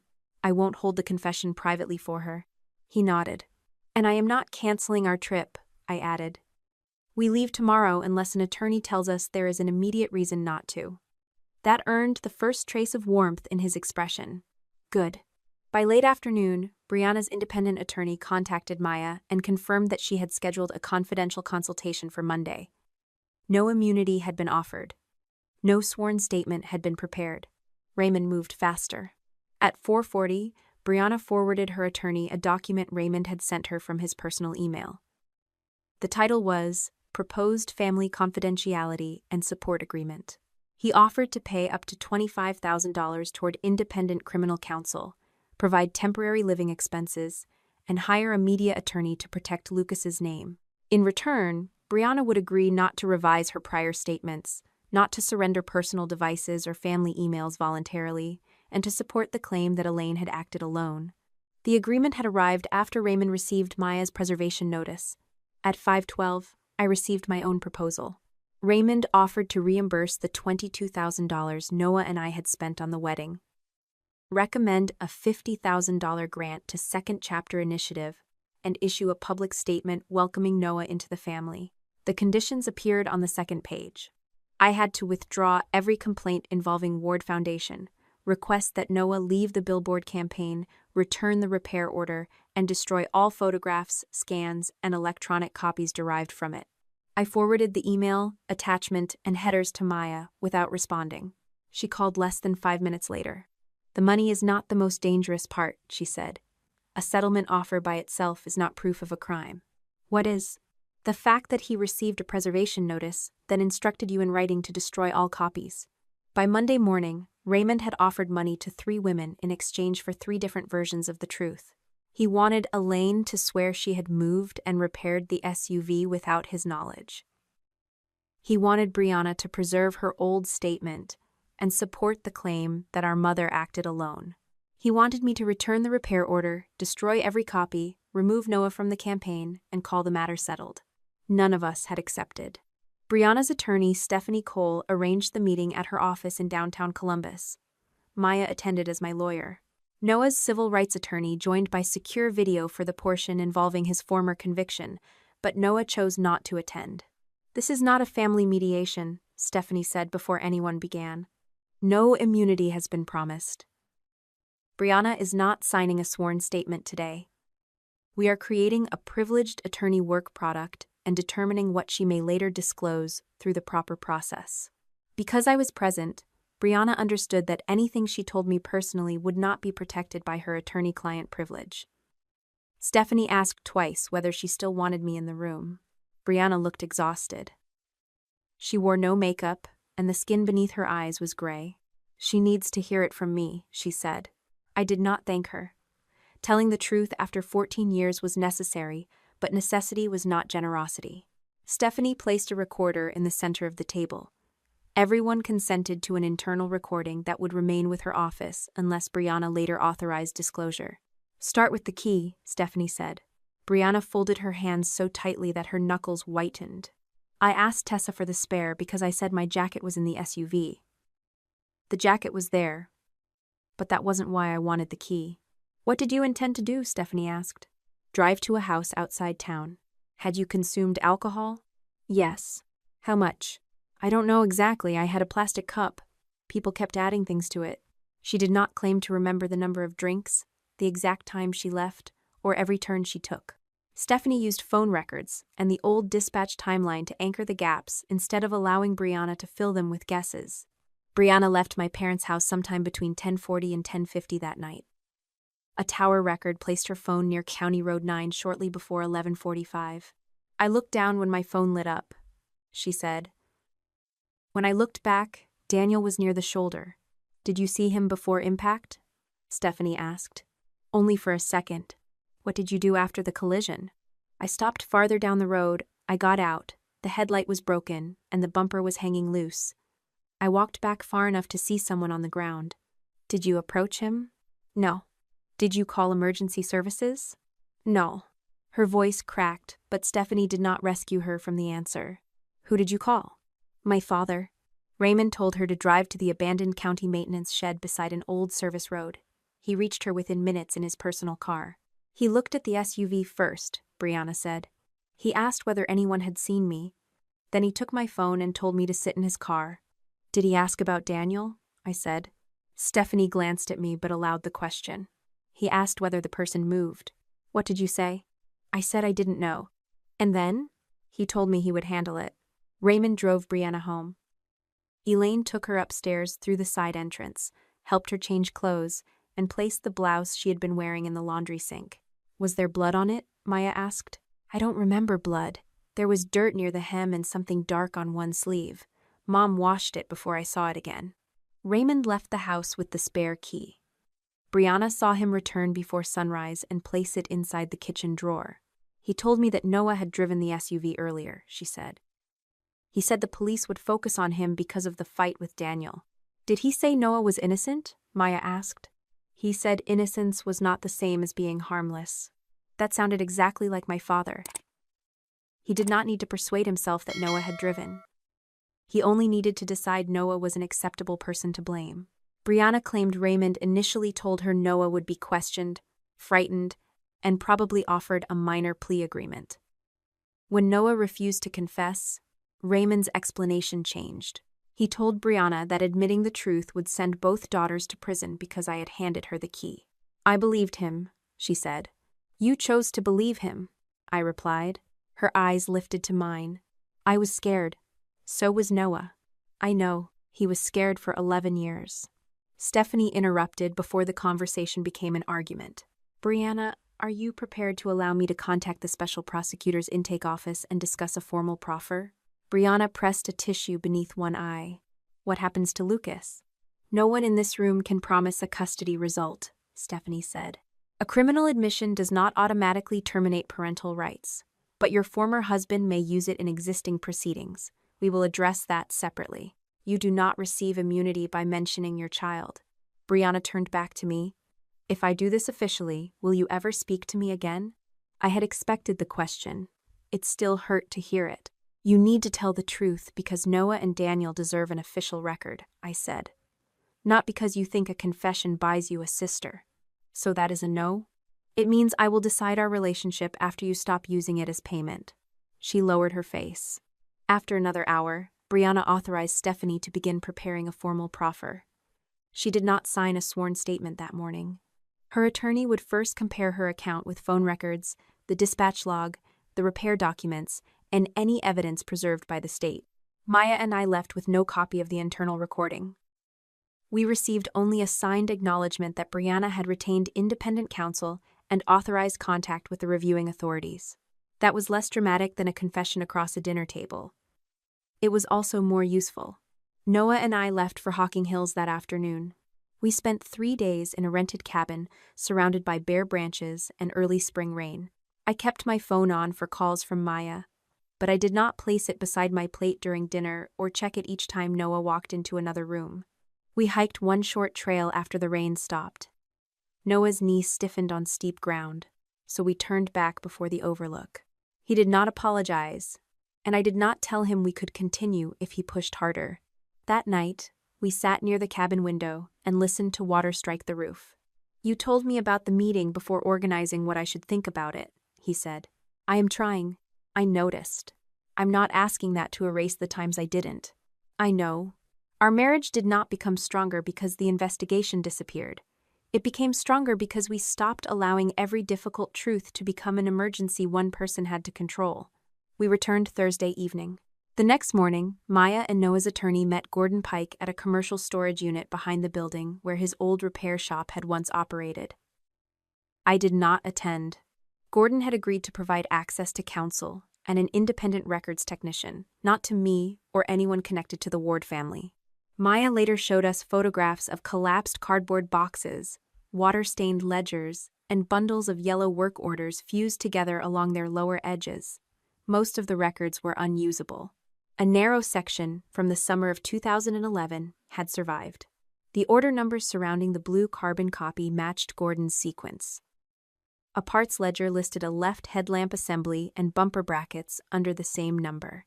The entry carried a handwritten cash notation and a start time of 4:48 in the morning. Gordon would confirm only 3 things under oath. Raymond brought in the damaged Ward SUV before normal business hours. He paid cash and asked Gordon not to create an insurance claim. A distressed young woman was nearby, but Gordon could not reliably identify whether she was Brianna, me, or someone else. He did not remember exact dialogue from 14 years earlier. The handwritten note on the carbon sheet would need separate authentication. The surviving records did not prove who drove the SUV. They proved the repair order was genuine and that Raymond possessed the damaged vehicle before police inspected it. By Friday afternoon, Ward Foundation's independent counsel had also responded to the preservation notice. The board's audit committee authorized a limited review of records connected to Gordon Pike Auto, legal expenses involving Ward family members, and payments made to Daniel's family. Marisol presented the first results to us with the same caution she had used before. In 2014, the foundation reimbursed Raymond $8,200 for what he described as a vehicle safety outreach expense. The reimbursement was supported by an invoice bearing Gordon Pike Auto's name. Gordon denied issuing that invoice. The address and tax number belonged to his shop, but the document format did not match any of his surviving invoices. The payment had not funded the original repair in 2011. It appeared to reimburse Raymond years later, after the foundation existed, while disguising a private expense as charitable outreach. A separate group of payments, classified as victim advocacy legal services, had gone to a firm that represented Brianna during a private family law dispute. There might have been a lawful explanation, but the foundation's public reports described the spending as legal support for traffic victims. Then Marisol displayed the email Raymond had sent Daniel's mother after an investigator contacted the family about Noah's appeal. He had reminded her that continued controversy could make future fundraising difficult. 3 days later, the foundation approved another assistance payment. The medical support was real, Marisol said. Daniel's family received equipment and transportation help. The problem is that Raymond used legitimate aid as leverage and reported some expenses in ways the board may not have understood. It was not proof that Daniel's parents had been bribed. It was evidence that Raymond had learned how to make gratitude feel conditional. The board's counsel scheduled an emergency meeting for the following week. Raymond would be required to answer questions, but the audit committee had already restricted his ability to approve payments or delete records. He had not been removed yet. The bylaws required a quorum and formal resolution. That evening, Noah and I ate takeout at our kitchen table. The investigation had moved forward without either of us breaking into an office, threatening a witness, or turning ourselves into detectives. "I used to think the truth had to arrive all at once," I said. Noah opened a carton of rice. "It usually arrives with paperwork. And legal bills. That too." My phone rang before we finished dinner. Elaine's name appeared on the screen. Maya had advised me not to take private evidence calls without notice, so I answered only after activating the recording announcement and telling my mother Noah was present. Elaine did not object. "I sent the envelope," she said. I closed my eyes briefly. "Why?" "Because your father was preparing to blame me." "Where is the original?" "In a records box at the house." She sent 3 photographs while we spoke. One showed a white customer copy from Gordon Pike Auto bearing the same order number as the blue carbon sheet. Another showed an old envelope containing a handwritten parts receipt. The third showed several folders labeled with years and foundation accounts. "How long have you had these?" I asked. "Since 2011. You had proof before Noah's trial." "I had a repair receipt. I did not know what would happen." "You watched what happened. Your father said the case against Noah was stronger than the vehicle. And you believed that for 14 years? Elaine began crying. "I kept the papers because I knew Raymond would protect himself first. I was right. He wants me to sign that affidavit." "You kept them as insurance." "I kept them because I was afraid." "Those are not different answers." She asked whether I could come to the house alone and take the box before Raymond found it. "No. Maya will arrange a lawful transfer through your attorney or the board's counsel. I don't want the police tearing apart the house. This is no longer something you control privately. Tessa, listen to me. The papers are enough to make Raymond apologize. They are enough to force him to tell the truth to the family. We can handle the rest without destroying everyone. Noah already lost 11 years. Daniel has lived with the injuries for 14. The destruction did not begin when you became afraid of consequences." Her voice sharpened through her tears. "You can stop him, but you cannot give this to the state." My mother did not answer when I told her the evidence had to go through an official process. For several seconds, all I heard was her breathing through the phone. Then she said, "You don't understand what this will do." "I understand what keeping it private already did. You think the state cares about Noah more than I do?" "The state does not have to care about him. It has to examine the evidence." Elaine's voice broke. "Your father will destroy me. He is already trying." I reminded her that Raymond had drafted an affidavit placing the repair, the hidden key, and the destruction of evidence entirely on her. He had created it after receiving notice that the records might be reviewed. "If you want legal advice, get your own attorney," I said. "Do not sign anything Dad prepared. Do not move, copy, destroy, or give him access to the box. He doesn't know where it is. Keep it that way." Maya arranged the transfer for Monday morning at her office. Elaine retained an attorney over the weekend, and the attorney attended with her. That mattered. I did not want my mother later claiming I had frightened or manipulated her into surrendering records she did not understand. Noah came with me, but he waited in a separate conference room with his attorney. He had the right to know what entered the case, but Elaine's legal exposure and the terms of her cooperation belonged to her lawyer. My mother arrived carrying a gray plastic records box with a cracked blue lid. She looked smaller than she had at foundation dinners, where she wore tailored jackets and stood beside Raymond beneath banners bearing their last name. At Maya's office, there was nowhere for her to perform the role of loyal wife. Maya began by photographing the closed box from every side. Elaine's attorney confirmed on the record that Elaine had retrieved it from a locked storage cabinet in the Ward home and had kept it under her control until the transfer. Maya placed a numbered evidence seal across the lid, then cut it in front of all of us. She removed each folder one at a time, photographed its position, assigned it an item number, and entered it into a receipt. There was no dramatic music and no single page held above the table like a verdict. There were tax folders, appliance records, foundation statements, old insurance correspondence, and envelopes containing receipts Raymond had assumed no one would ever need again. Near the bottom sat a white customer copy from Gordon Pike Auto. The order number matched the blue carbon sheet mailed to me. The date matched. The listed parts matched. The notation showed cash payment before normal business hours. A second envelope contained a handwritten receipt for the headlamp assembly and bumper hardware. The paper carried Gordon's old shop stamp and a number that corresponded to the surviving parts ledger. Maya did not declare the case solved. She photographed the documents, placed them in clear sleeves, sealed them separately, and had Elaine sign a transfer acknowledgement stating that the originals would not be returned while the review remained active. My mother stared at the white repair order as Maya placed it inside the evidence envelope. "I kept that to protect myself," she said. No one had accused her of anything in that moment, but she had already chosen her defense. Gordon joined us later by secure video with his attorney present. Maya displayed scanned copies rather than exposing the originals again. He confirmed that the order number fit the sequence used by his shop in July 2011. The paper layout, carbon colors, abbreviation style, and parts codes matched his records. The storage ledger independently confirmed that those parts had been assigned to the same job number. He would not claim certainty about every handwritten note. "I recognize the way I wrote quantities," he said. "The sentence at the bottom might be mine." Maya accepted that answer. No one needed a specialist to announce that the ink was exactly 14 years old.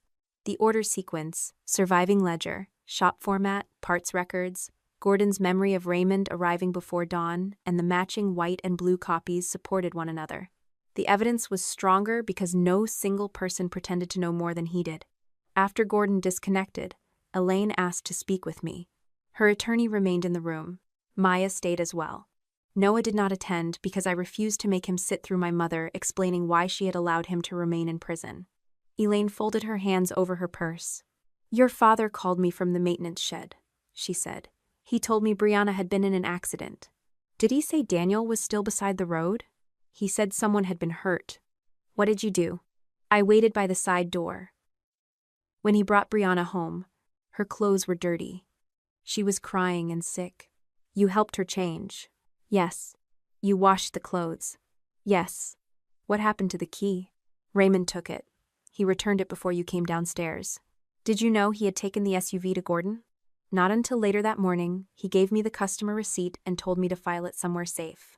"Why would he give you proof?" "He said police might ask about money or repairs, and he wanted one person to know where everything was." I understood the arrangement. Raymond handled people. Elaine handled paper. He trusted her to preserve his life while believing she would never use the records against him. "When did you know Noah was being blamed?" I asked. "The next morning." "And when did you know he was innocent?" Elaine looked down. "Raymond said the police had other evidence." "That was not my question." She pressed her lips together. "I knew Brianna had driven." "So you knew Noah had not?" "Yes." The word landed without force. 14 years of silence had reduced it to something almost ordinary. "Why didn't you tell his lawyer?" "Raymond said Brianna would go to prison. He said you could be charged because you gave her the key. He said our home would be searched, his pension would be lost, and Daniel's family would sue us for everything." "What did he say would happen to Noah?" "He believed Noah would take a plea." "He didn't." "Then Raymond said the trial would expose Brianna anyway, so we had to stay consistent until it was over." "And after Noah was sentenced?" Elaine's fingers tightened around the strap of her purse. "I thought the appeals would correct it." "They did not." "I know. 11 years passed." "At what point did 11 years become long enough for you to speak?" She began crying, but I did not soften the question. "I was afraid," she said. "Noah was in prison. I had Brianna to protect. Daniel needed care. I needed the truth. Noah needed his life. You chose the person you were willing to lose. I thought keeping the family together was the only thing I could still do. You did not keep us together. You kept us quiet." Elaine wiped her face. "I sent the carbon copy because Raymond was going to blame me. I saw the affidavit on his computer. He had already spoken to an attorney about saying I acted alone. You sent it to save yourself. I also wanted the truth to come out. You wanted enough truth to stop him, but not enough to expose you." She did not deny it. That was the part of my mother's confession I needed to remember. She was finally helping, but the usefulness of her evidence did not transform her motives. A person could do the necessary thing for a selfish reason. The law could still use the document. I did not have to call her brave. Elaine asked whether Maya could use the records to force Raymond into a private agreement. "He could resign from the foundation," she said. "He could apologize to Noah. We could pay Daniel and correct the public statement. No one has to involve prosecutors." "An apology does not repair a criminal record," I said. "Noah's conviction is already gone.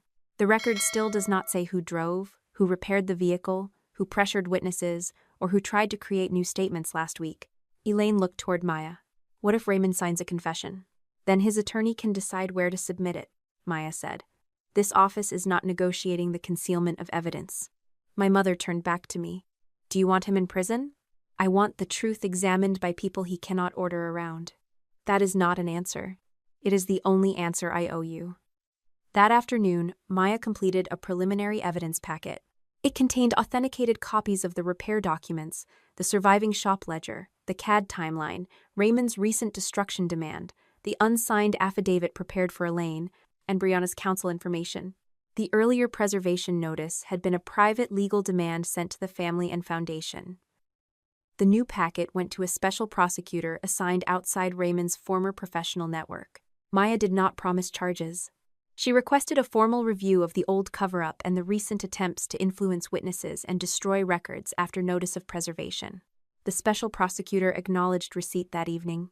Daniel met us the next day at his attorney's office. His financial advisor attended by video because the foundation payments had been woven through years of medical and transportation expenses. Marisol explained what the audit had found without suggesting Daniel or his parents had done anything wrong. The ramp, vehicle conversion, therapy equipment, and transportation support had been real. Daniel had needed them. His family had applied through procedures that appeared legitimate. The problem was how Raymond used those payments afterward. He featured Daniel's image in fundraising materials. He described the Ward Foundation as an answer to the same tragedy he had helped conceal. When Noah's appeal gained attention, Raymond reminded Daniel's mother that controversy might damage future fundraising. Daniel read the email again. "My parents thought he was warning us about donors," he said. "He may claim that was all he meant," Marisol replied. "He knew they depended on the assistance." Yes. Daniel's attorney asked whether any payment had required a confidentiality agreement. None had. There was no signed contract buying silence. There was a pattern of legitimate aid being used to create pressure and public loyalty. Daniel authorized his attorney to provide the special prosecutor with the email, assistance letters, billing records, and the dispatch materials in his possession. He kept the originals under his counsel's control. "I am not giving the money back," he said. "No one asked you to," I replied. "I need that clear." The ramp helped me enter my parents' house. The vehicle conversion let my mother take me to appointments. I will not pretend those things were dirty because Raymond attached his name to them. You should not. He looked toward the framed foundation photograph included in the audit packet. Raymond stood behind Daniel's chair with one hand resting on the handle. "He called it generosity," Daniel said. "It was my medical need, paid with donor money. He used my gratitude as if it belonged to him." The special prosecutor opened a formal review 2 days later and requested assistance from the Ohio Bureau of Criminal Investigation. The notice did not accuse anyone or promise an indictment. It authorized investigators outside Cedar Grove to evaluate the historical evidence, recent witness contacts, and foundation records. Ward Foundation's independent counsel received a subpoena for specified records. A judge also approved an order requiring the preservation of relevant email accounts, financial files, board records, and devices while the subpoena was reviewed. No investigator appeared unexpectedly in my parents' living room. No one was arrested over lunch. The legal machinery moved through signed requests, counsel, deadlines, and records that could no longer be quietly deleted. Brianna signed her revised statement the following morning in Stephanie Cole's office. Her attorney reviewed every page with her before she signed under oath. The statement admitted that she drove the SUV, left Daniel beside the road, called Raymond, and followed his instructions afterward. It did not grant her immunity. It did not decide custody. It placed her name into the official record, where Noah's had stood for 14 years. Raymond responded by requesting an emergency meeting of the Ward Foundation board. His email said the family had been manipulated by outside attorneys and that the matter should be resolved privately, responsibly, and as a family. Maya agreed that I could attend only after Foundation Council confirmed 3 conditions. Enough directors would be present for a quorum. Independent counsel would control the meeting, and every represented person could bring an attorney. No documents would enter or leave the room outside the subpoena process. The original repair order was already with counsel and available to BCI. The morning before the meeting, Maya called Noah and me into her conference room. She placed 3 documents across the table. The first was the unsigned affidavit Raymond had drafted for Elaine, stating that she alone moved and repaired the SUV. The second was the confidentiality agreement he had sent Brianna, offering money and legal support if she preserved her old account and blamed Elaine.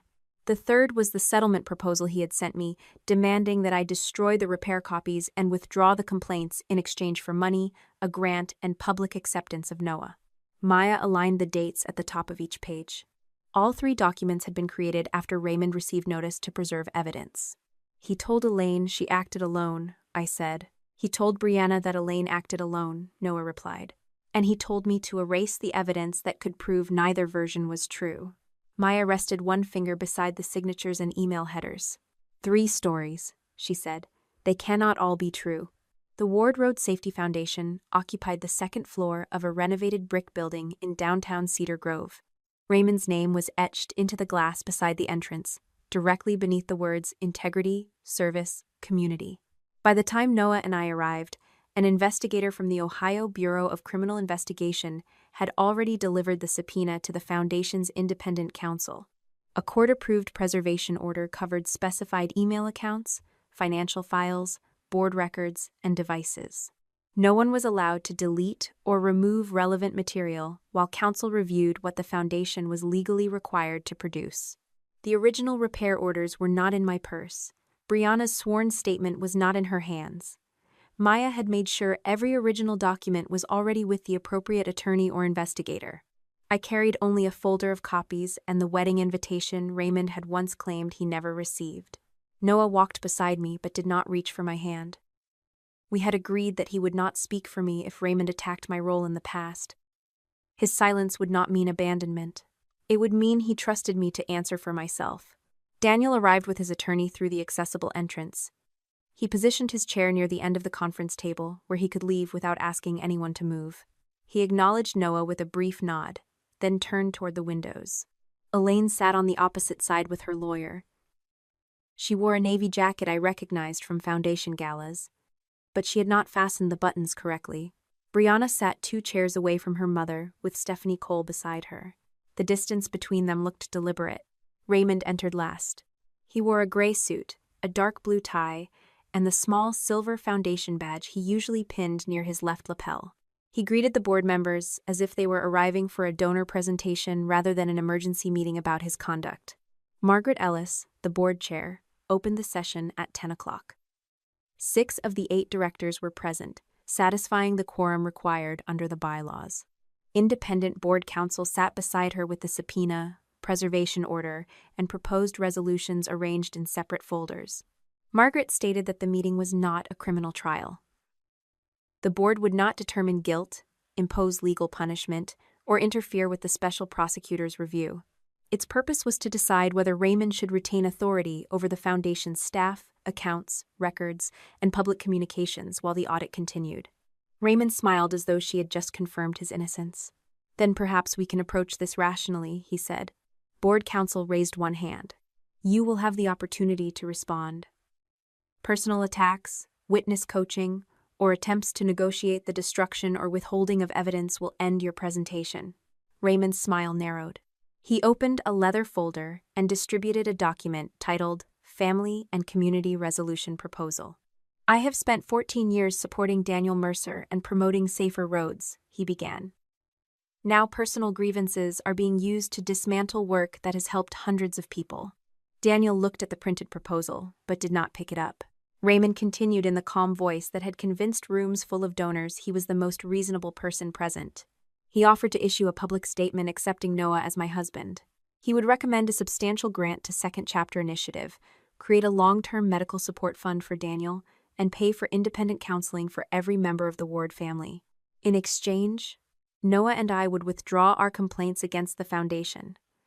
Daniel would decline further participation in the investigation. Brianna and Elaine would treat their earlier statements as products of confusion and family pressure. Everyone would describe the matter as a misunderstanding created by incomplete records. Raymond leaned back. "This protects the Foundation, Daniel's privacy, Noah's future, and my daughter's families. It is not an admission, it is an effort to prevent more damage." Daniel's attorney spoke first. "My client's privacy is not yours to trade." Raymond shifted his attention toward Daniel. "I was trying to protect you." Daniel's hands remained still on the wheels of his chair. "You used my photograph to raise money while you knew the man blamed for hitting me had called for help. That is not established." My attorney gave the official dispatch recording to the special prosecutor. Recordings can be interpreted in many ways. The timestamp cannot. Raymond turned away from him. Margaret asked whether the proposal required anyone to withhold documents requested by subpoena. Raymond's attorney leaned toward him, but Raymond answered before they could speak privately. "It asks the family to stop voluntarily feeding a retaliatory investigation." Board counsel placed a copy of the preservation order on the table. Once documents are covered by lawful process, cooperation is no longer a matter of family preference. Raymond closed his folder. This foundation would not exist without me. That is one of the issues the board is examining, Margaret said. Whether the organization has been treated as a public charity or an extension of your personal authority. For the first time, Raymond's composure slipped. He turned toward Elaine. My wife is the reason these records exist. She took the vehicle to Gordon Pike's shop without my knowledge. She concealed the repair because she believed Brianna might be blamed. Elaine stared at him. You told me you would never say that. I'm not accusing you. I'm explaining what happened. You wrote it before asking whether I would sign. Raymond's attorney whispered something to him. He ignored it. You were frightened and confused, he said to Elaine. You have admitted that your memory is unreliable. Elaine's lawyer placed the unsigned affidavit on the table. This document was created on Mr. Ward's home computer after he received the preservation notice. It states that Mrs. Ward acted entirely alone. She did not sign it. Board counsel checked the email attached to the file. The metadata does not prove who typed every word, she said. It does establish that the document was created through an account registered to Mr. Ward and sent from his personal email after notice that relevant records must be preserved. Raymond pointed toward Elaine. She kept the repair order for 14 years. She sent it anonymously days before the wedding. She was trying to frighten Tessa and force me into a private settlement. Elaine's face hardened. I sent it because you were preparing to bury me under everything you had done. Everything I had done for this family. You mean everything you expected us to suffer for you? Raymond pushed his chair back slightly. I protected Brianna from one terrible mistake. You agreed with every decision. I agreed because you said Noah would take a plea and Daniel would receive care. When neither of those things made your plan acceptable, I kept agreeing because I was afraid of you. You kept the evidence because you intended to use it against me. I kept it because I knew someday you would choose yourself. Raymond looked toward the board members as if Elaine's admission proved his point. My wife has resented my career for years. This is a marital dispute dressed as a public scandal. Board counsel spoke before Elaine could answer. Mr. Ward, address the documents. Do not diagnose your wife's motives. Raymond's gaze moved to Brianna. She was 18. Her mother was the adult who took control that night. Brianna's body stiffened. Raymond continued. Elaine washed the clothing, handled the receipt, and managed what was said afterward.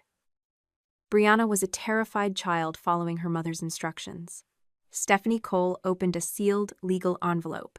My client has authorized me to confirm that her sworn statement was delivered to the special prosecutor this morning. Raymond stared at his younger daughter. What did you sign? Brianna's voice trembled, but she did not look away. The truth. Your attorney filled your head with a version that will destroy your son's life. My statement says I drove the SUV. I struck Daniel. I left the scene. I called you, and you told me where to hide the vehicle. Raymond looked at Stephanie. You allowed her to sign that without immunity? My client understands that telling the truth does not guarantee protection from consequences. She is not capable of understanding the pressure she is under. Brianna's hands shook against the table. I understood when you offered to pay my legal fees if I kept my old statement. Stephanie placed Raymond's proposed confidentiality agreement beside Elaine's affidavit. The document offered Brianna up to $25,000 for legal expenses and temporary support. It required her not to revise her prior account, not to provide family emails voluntarily, and to support the claim that Elaine acted alone. Raymond spoke quickly. That was an effort to protect my grandson from publicity. It also asked Brianna to preserve a statement she has now sworn was false, board counsel said. I was trying to prevent outside lawyers from exploiting her panic. You were trying to decide which story she was allowed to tell, Brianna said. Raymond's eyes settled on her. I saved you. You saved the version of me that protected you. The room became quiet. Raymond had expected Elaine and Brianna to turn on each other. Instead, each document showed that he had promised one woman's safety by offering another woman's destruction. Margaret asked Marisol Vega to present the preliminary audit findings. Marisol did not accuse Raymond of theft. She identified discrepancies that required formal review. The foundation reimbursed Raymond for an alleged outreach expense using an invoice bearing Gordon Pike Auto's information. Gordon denied creating that invoice, and its format did not match surviving shop records. Foundation money, classified as victim advocacy legal support, had gone to a firm that represented Brianna in a private family law dispute. Donor reports did not disclose that relationship. Raymond had approved assistance for Daniel's family, while simultaneously warning Daniel's mother that renewed controversy could threaten future fundraising. The audit committee had also identified missing supporting documents, inconsistent expense descriptions, and several payments approved through Raymond's account without the secondary authorization required by Foundation policy. "These are preliminary findings," Marisol said. "They justify a full forensic audit. They do not permit me to state final loss figures or criminal conclusions." Raymond seized on the qualification. "So there is no finding that I stole anything." "There is a finding that the records cannot currently support the explanations given to donors and the board," Marisol said. "You are being paid by people trying to destroy me." "The audit committee retained me. The board approved the engagement without your participation because your transactions are under review." Raymond turned toward me. Until then, he had treated me as the least useful target. Elaine held the original papers. Brianna had signed the statement. Noah and Daniel carried the most visible harm. I carried the one fact he believed could still silence me. Tessa handed Brianna the key, he said. Noah did not move. Raymond leaned forward. She knew Brianna had been drinking. She put a vehicle in the hands of an intoxicated teenager, then spent 14 years blaming everyone else. Now she is marrying Noah because guilt has become the only identity she has left. Every face at the table turned toward me. In another year, or another version of myself, I might have argued immediately. I might have said I had only meant for Brianna to retrieve her jacket, that I had reported the borrowed key, that Raymond had put it back and manipulated the investigation. All of that was true. It was also not the first truth I needed to say. "I gave Brianna the spare key," I said. I knew she had been drinking, and I accepted her claim that she only wanted her jacket. The next morning, I saw the key in the drawer. When my father said she had returned it before the collision, I trusted his certainty over my own doubts. Raymond's expression changed. He had expected denial. I continued. "That was reckless. It was also cowardly. I answered questions at trial, but I allowed my father to define what my answers meant because challenging him would have forced me to question my entire family." Raymond looked toward Noah. "You see?" She knew. Noah remained silent. He was not going to absolve me before I finished. "I knew I had handed over a key," I said. "I did not know Brianna would drive. I did not strike Daniel. I did not leave him beside the road. I did not move the SUV to a maintenance shed. I did not take it to Gordon Pike's shop. I did not put the key back in the drawer. I did not pressure witnesses. I did not create an affidavit after receiving a preservation notice. I did not use charitable money to reimburse private expenses. I did not ask anyone to destroy evidence." Raymond's face had gone rigid. "You are separating actions because your lawyers taught you how to escape responsibility." "No, I am separating them because responsibility has boundaries." I looked first at Daniel, then Noah. "I will answer for giving Brianna the key and for trusting my father when I had reason to question him. I will answer for the harm caused by my silence. I will not answer for the vehicle Brianna chose to drive or for the cover-up my parents built afterward." Then I looked at Raymond. "I will answer for what I did. You will answer for what you did." The words did not make me innocent.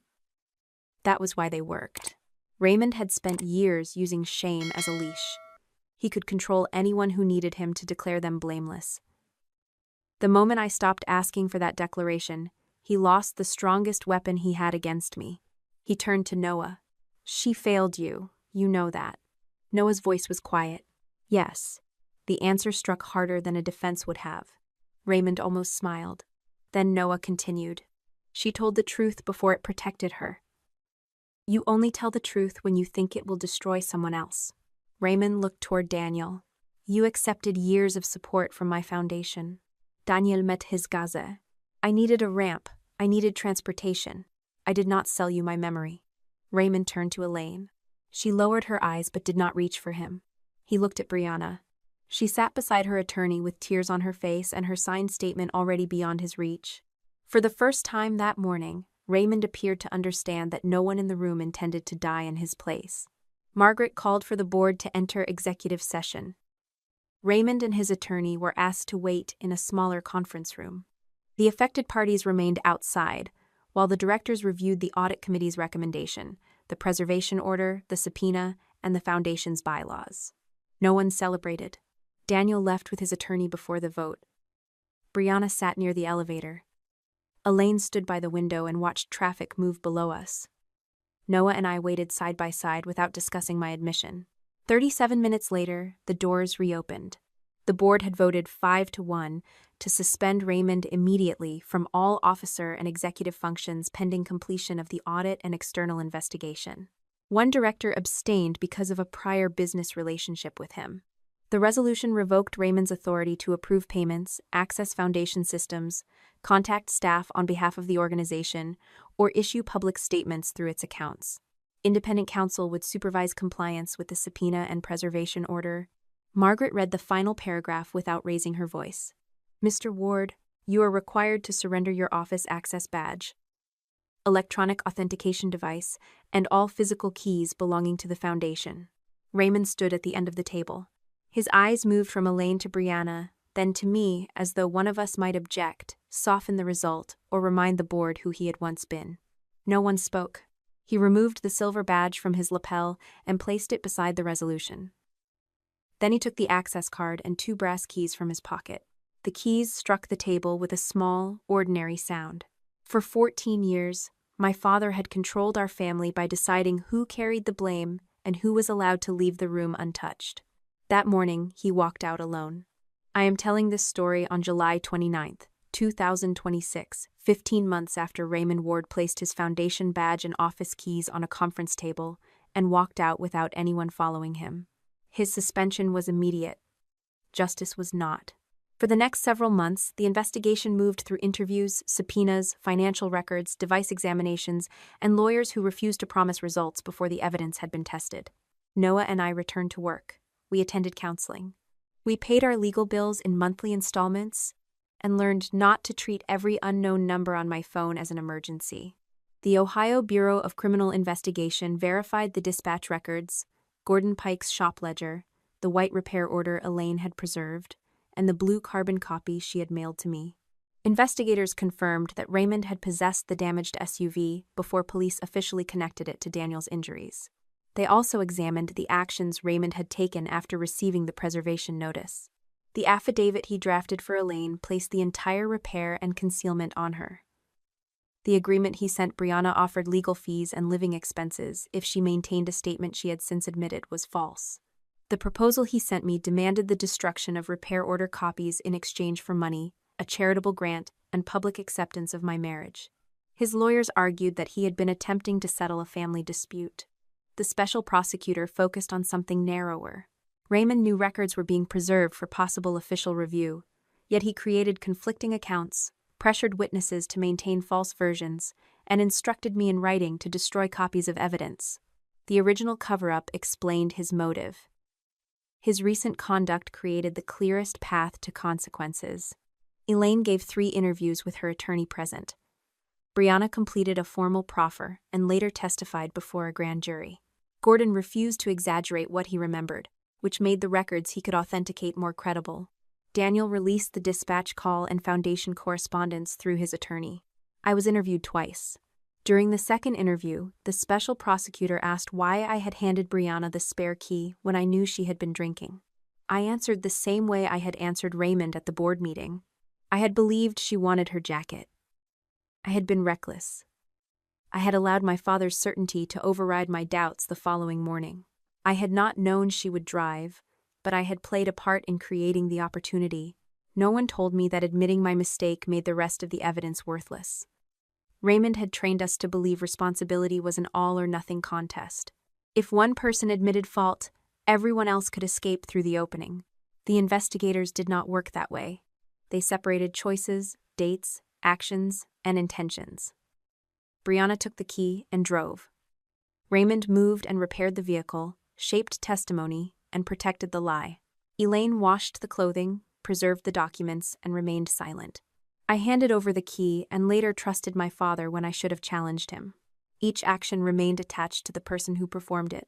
7 months after the board meeting, Raymond was indicted on charges arising primarily from his recent efforts to obstruct the review, falsify records, misuse foundation documents, and pressure witnesses. The older evidence was described in the case as the history he was trying to continue concealing. He did not accept responsibility immediately. For 3 more months, his attorneys argued that Elaine had manipulated the documents. Brianna had changed her story to protect herself, and I had turned Noah's wrongful conviction into a campaign against my father. Then forensic examination of his computer recovered drafts of all 3 conflicting agreements, along with deleted notes about which family member would be most credible carrying the repair decision. One note described Elaine as financially dependent and likely to cooperate. Another described Brianna as vulnerable through custody concerns. The line about me was shorter. Tessa still wants parental acceptance. When Maya showed me the recovered note, I read it once and handed it back. My father had understood the woman I used to be. He had failed to notice when I stopped bargaining for a place in his family. Raymond eventually entered a negotiated guilty plea to several charges connected to his recent conduct and the foundation records. The written statement of facts acknowledged that he had known Brianna was driving, directed the damaged vehicle away from police inspection, and maintained a false account that contributed to Noah's conviction. He did not receive the decades of prison time some people demanded online. The plea resulted in 18 months of incarceration, followed by supervised release, restitution obligations, and a permanent prohibition against serving as an officer, director, or financial manager of a charitable organization. The sentence could not equal Noah's 11 years. Nothing could. But Raymond entered custody, with the official record stating that he had not made an innocent investigative mistake. He had known who drove and had chosen another person to carry the consequences. That distinction mattered to Noah more than the length of the sentence. He spent years telling people the system proved I was guilty, Noah said after the plea hearing. Now the system has finally recorded what he did. We did not stand outside the courthouse for interviews. Second Chapter Initiative issued a short statement through its legal counsel. Daniel's attorney spoke on his behalf. I declined every request to describe whether watching my father enter custody had brought me closure. Closure was not a door the court could shut for me. It was a series of choices I made afterward. The Ward Road Safety Foundation completed its forensic audit 9 months after Raymond's suspension. The final report identified improper reimbursements, personal legal expenses classified as victim advocacy, altered donor descriptions, and transactions approved without the secondary review required by the Foundation's policies. The fake Gordon Pike invoice had been used to reimburse Raymond for a private expense years after the original repair. The Foundation had not paid to conceal the SUV in 2011 because the organization did not yet exist. Raymond had used the charity later to recover money connected to the concealment, while presenting it as road safety outreach. That detail became one of the clearest symbols of what he had done. He had created a foundation in the language of compassion, then used its records to repay himself for helping cause the harm it claimed to address. The board removed him permanently. The organization changed its name and transferred financial control to an independent management team. The conference room bearing Raymond's name was renamed for a regional rehabilitation program chosen by a vote of the board. His service award was withdrawn by the city. Archived news articles praising his integrity were updated to include the investigation and plea. His photograph disappeared from the Foundation's annual report, though the audit remained publicly available. He lost the ability to edit his own legacy. The financial consequences reached Elaine too. The audit committee negotiated restitution with both of them for transactions tied to accounts they had jointly controlled. Noah, Daniel, the Foundation, and other affected parties pursued separate civil claims through their attorneys. Not every issue was resolved at the same time, and not every demand became a judgment.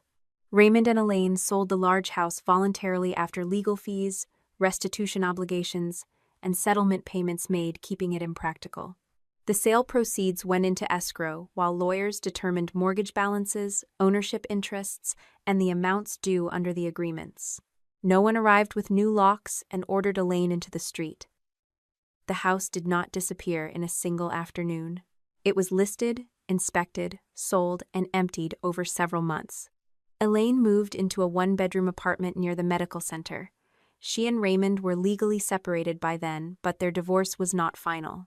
Their attorneys were still addressing debt, retirement accounts, and responsibility for the restitution when I last received an update. 3 weeks before the move, Elaine asked to meet me at a bakery near her new apartment. She looked around the small dining room before saying, "I cannot afford this area for long." I waited. "Your father controlled most of our accounts," she continued.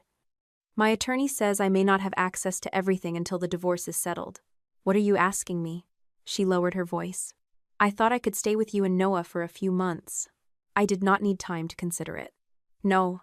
Her face tightened. "I am your mother. You are also a cooperating witness in a case involving my husband. Living together would be unhealthy for everyone. I gave you the original evidence. You gave it to protect yourself after keeping it for 14 years. I'm trying to make things right. Then build a life that does not require me to absorb the consequences for you." Elaine looked down at her hands. "You would let me lose my home? The house is already being sold. I am not causing that, and I am not replacing it." I gave her the number of a housing counselor who worked with older adults navigating separation and financial abuse. I did not pay her deposit, add her to our lease, or offer our spare room. Providing information was not the same as surrendering my boundaries. Elaine took the number. She did not thank me. We spoke occasionally after that, always by scheduled phone call or in the presence of a family therapist. I did not call our relationship healed. She had begun telling the truth, but truth told after self-protection failed did not restore trust automatically. Brianna's consequences were different. She resigned from her position connected to the foundation and issued a public correction through her attorney. The statement admitted that she had driven the SUV, left Daniel at the scene, and allowed Noah to remain blamed. Her criminal exposure from the original collision was complicated by the age of the case, but her sworn statement became part of the official record. She also participated in negotiated civil settlements addressing the concealment, the false testimony, and the harm her continued silence had caused. She sold her townhouse and moved into a smaller rental closer to Lucas's school. Her former husband reopened parts of their parenting agreement. But Brianna did not lose her son automatically because she confessed. With guidance from a child therapist, she told Lucas an age-appropriate version of the truth. She explained that she had caused a serious accident when she was young, had allowed another man to be blamed, and was now facing consequences because telling the truth late did not erase what she had done. Lucas did not hear it first from a headline. That was one responsible choice Brianna made without being forced. She wrote to me several times. The letters did not ask for money, but the first two asked whether I could forgive her now that she had cooperated. I answered only once. "I recognize that you told the truth and accepted consequences. I am not ready to build a normal sisterhood around that. We can communicate through therapy, and I will decide each step without promising an ending." We attended 2 sessions over the next year. There was no dramatic embrace.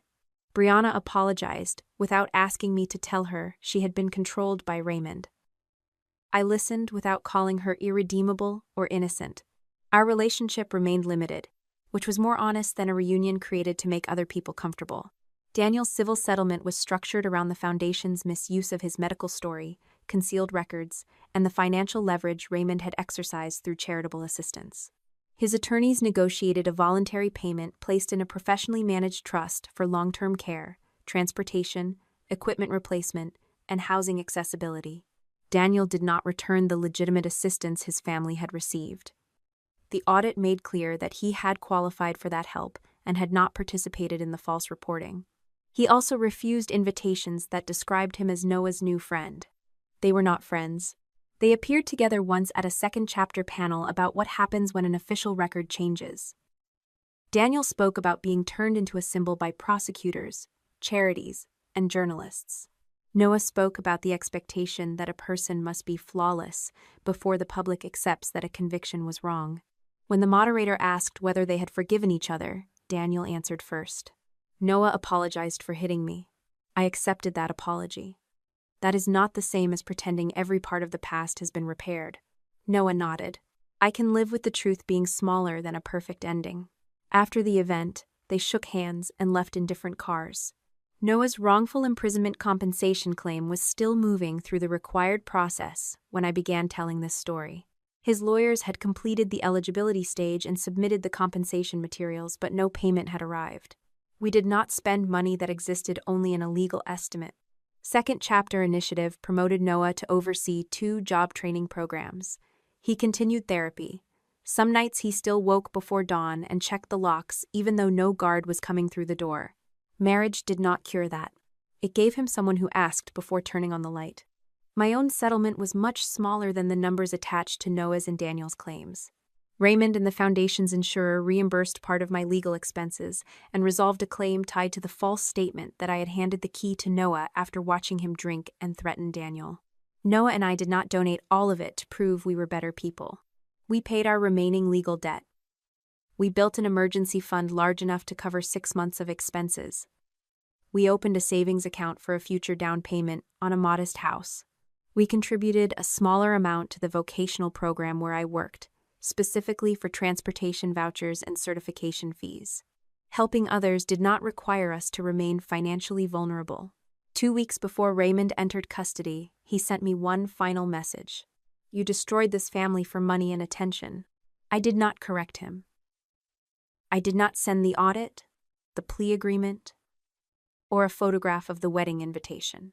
I forwarded the message to Maya because his contact restrictions were still being reviewed, then blocked the number. Silence was no longer something he imposed on me. It was something I could choose when no answer would improve the truth. On our first wedding anniversary, Noah and I opened the album our photographer had delivered months earlier. The first pages showed the greenhouse before the ceremony. In one photograph, the 2 ivory cards marked Mom and Dad rested on the front row seats. On the next page, Daniel occupied one of those chairs. Noah's mentor sat in the other. Behind them were Aunt Marlene, Uncle Peter, Leah, Maya, coworkers, neighbors, and people who had entered our lives through choices rather than obligation. The Billboard photograph appeared later in the album, after the ceremony, dinner, and the people who had actually been there. I preferred it that way. The Billboard had exposed my parents' absence, but it was not the most important image from the day. A public display could make people ask questions. It could not decide who belonged in our life after the questions were answered. I saved the old family chat as a legal archive, exported the messages, and sent the file to Maya. Then I left the group.